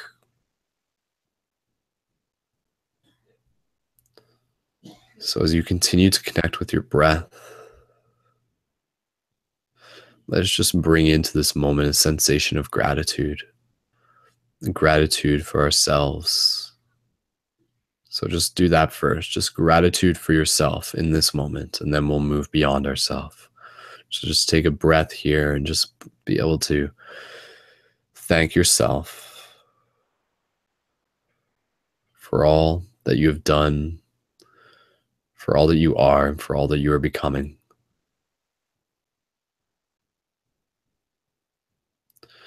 So continuing to breathe, continuing to hold gratitude for yourself, expanding that gratitude to all of your friends and family that you know. So just allowing that gratitude, and even as much as it is gratitude, also be it a prayer, be it an intention of love and support and kindness and compassion, whatever you feel that you wish to share, whatever you feel is needed. So just sending that out to your family and friends, as big as that circle is to you.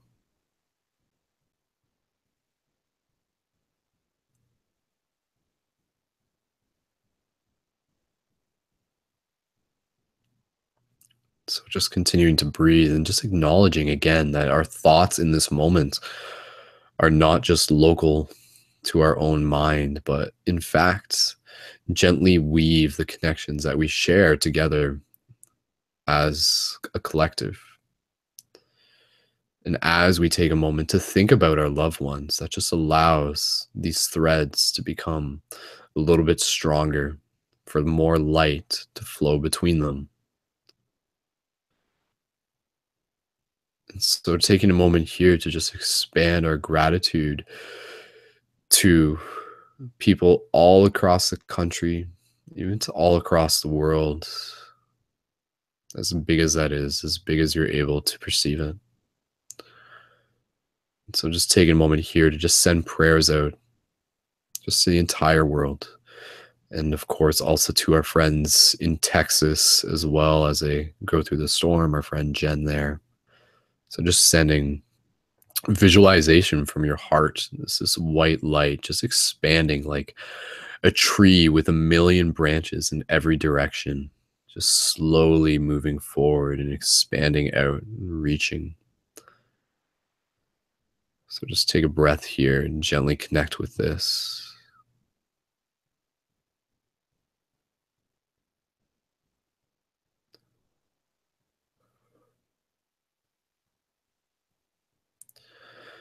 Now let us continue to expand our gratitude to all of our animal friends, to all of the animals here on this journey with us, to our fellow humans, realizing that humans are not just what we think of ourselves as, but they are the many colors of mana, the hues of mana, the humans. So just sending love and sending gratitude and just sending prayers out to all of the animals on the land, the sky, the water, the ground. So just be here in this moment. And just thanking them for their teachings and for their sacrifices and for their love.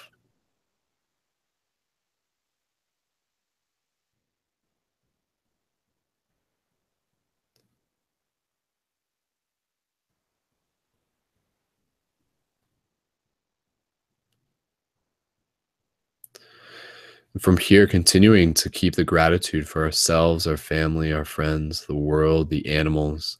Let's expand our gratitude to all of the mountains, to all of the trees, to all the plants, to all the water in the air, to all the elements that create this planet that we live on. So just sending your gratitude to all of these elements, and as well as to the heart of Mother Earth herself, to the planet itself, in whatever way this means to you.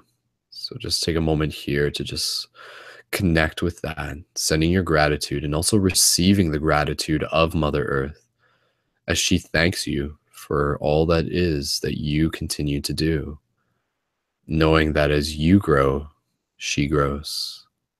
As you open your heart, she opens her heart. And so just take a moment here to connect with that.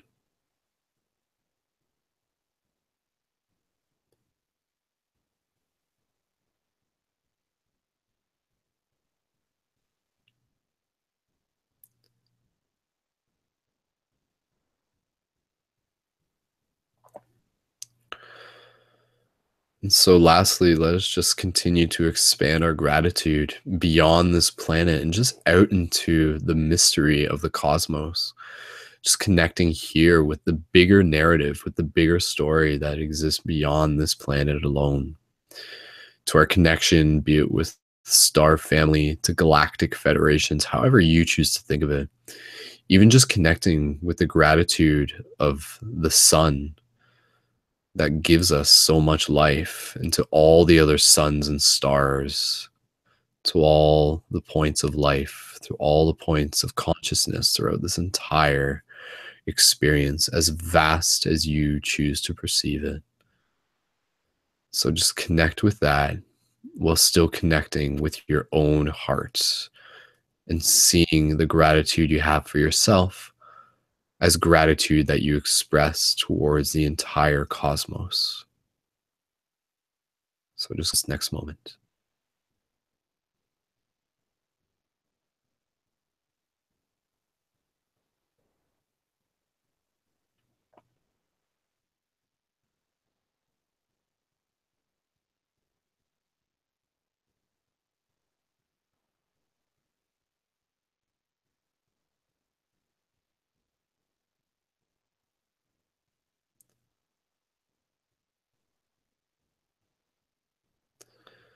So gently, just bring your awareness back to your heart and feeling that infinite connection that you have with all aspects of this dream, of this reality. Acknowledging our intimate relationship, our intricate connection to all things. And so, as small as we may feel, we are equally infinitely big. And so just know that and invite yourself to feel that. Anytime that you connect with your breath, just remind yourself of how big, how connected you truly are.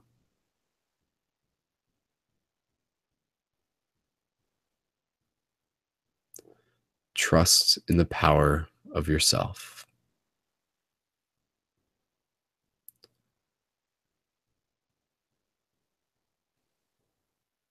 So just take another moment here in silence. Any thoughts that you feel you need to think, any gratitude you need to express.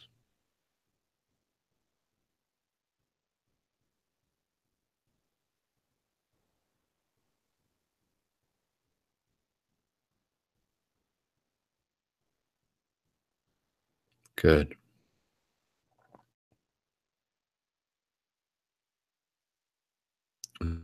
Continue to hold this gratitude in your heart. Continue to hold this courage in your heart, knowing that everything you need is within arm's reach. Everything you are going through is something you will overcome. And that your strength is more than just yours alone. That your strength is our strength. That our strength is your strength. And so just taking a moment here to send love, to send anything that you want to all the other shifters in this moment. So amidst all that we've just thought about, just taking a moment here to just connect with all the other shifters here as Soul Tribe, as this galactic team that we have been called to create here in this moment, in this opportunity.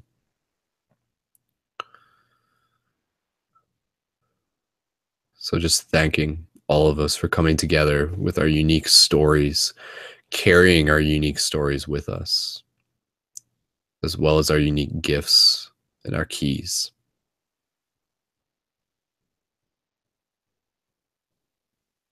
Beautiful. So again, at this point, just continuing to connect with the breath. Slowly, just allow yourself to gently bring your awareness back to your physical body, knowing that you can return to this state at any time. The breath is the tool to connect you with all of us, with all there is. And continuing to breathe. When you're ready, gently, you can return your eyes and return your awareness. Open your eyes and return your awareness to the space around you.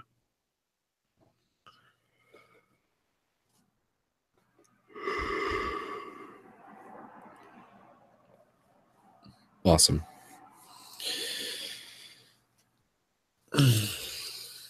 Beautiful, guys.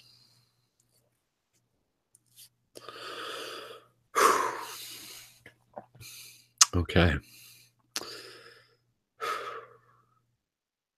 Thank you again, everyone, for tuning into this. We're about to wrap up the broadcast, and yeah, just thank you again for kicking butt. Thank you again for finding this project, for being a part of it in whatever way you choose. And as always, know that you're always invited to continue to be engaged in multiple levels. So there's a lot to do within the project, and we'll touch base next broadcast, August 31st, for another team building hangout, and we'll see how much we've accomplished in the meantime. And as always, you can create your profile on the main website. You can find me at Facebook under Skull Babylon, and also YouTube at Skull Babylon. And of course, you can add your support to the project to help the ongoing evolution of it and ongoing free conscious media for the community at the Patreon, patreon.com/Brendon Culliton. The links are also on the website. You can go to the donate button.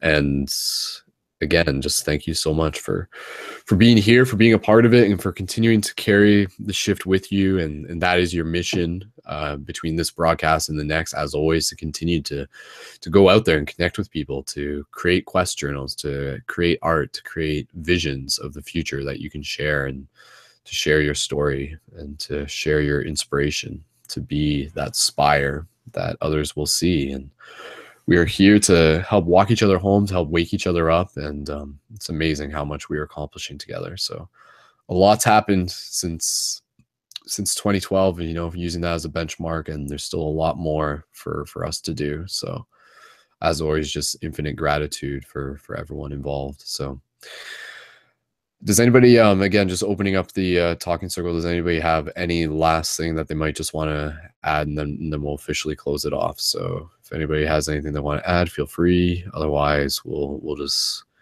end it here. Brian, did you want to live long and prosper? Yeah. Okay, cool. Brian he didn't say anything, but it was a live long and prosper hand sign. So yeah, okay, that's good. I think it's a dog too, a shadow dog. Sean, you didn't want to say anything, did you?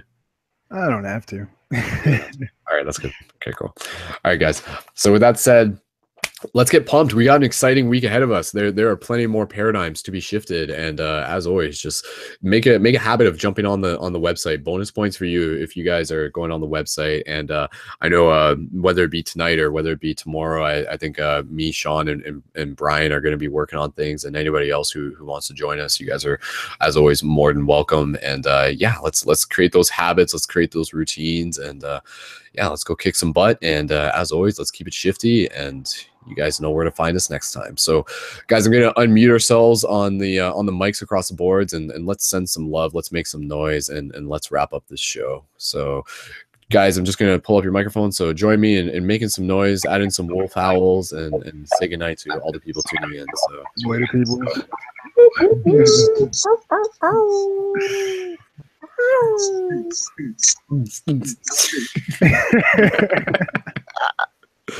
awesome.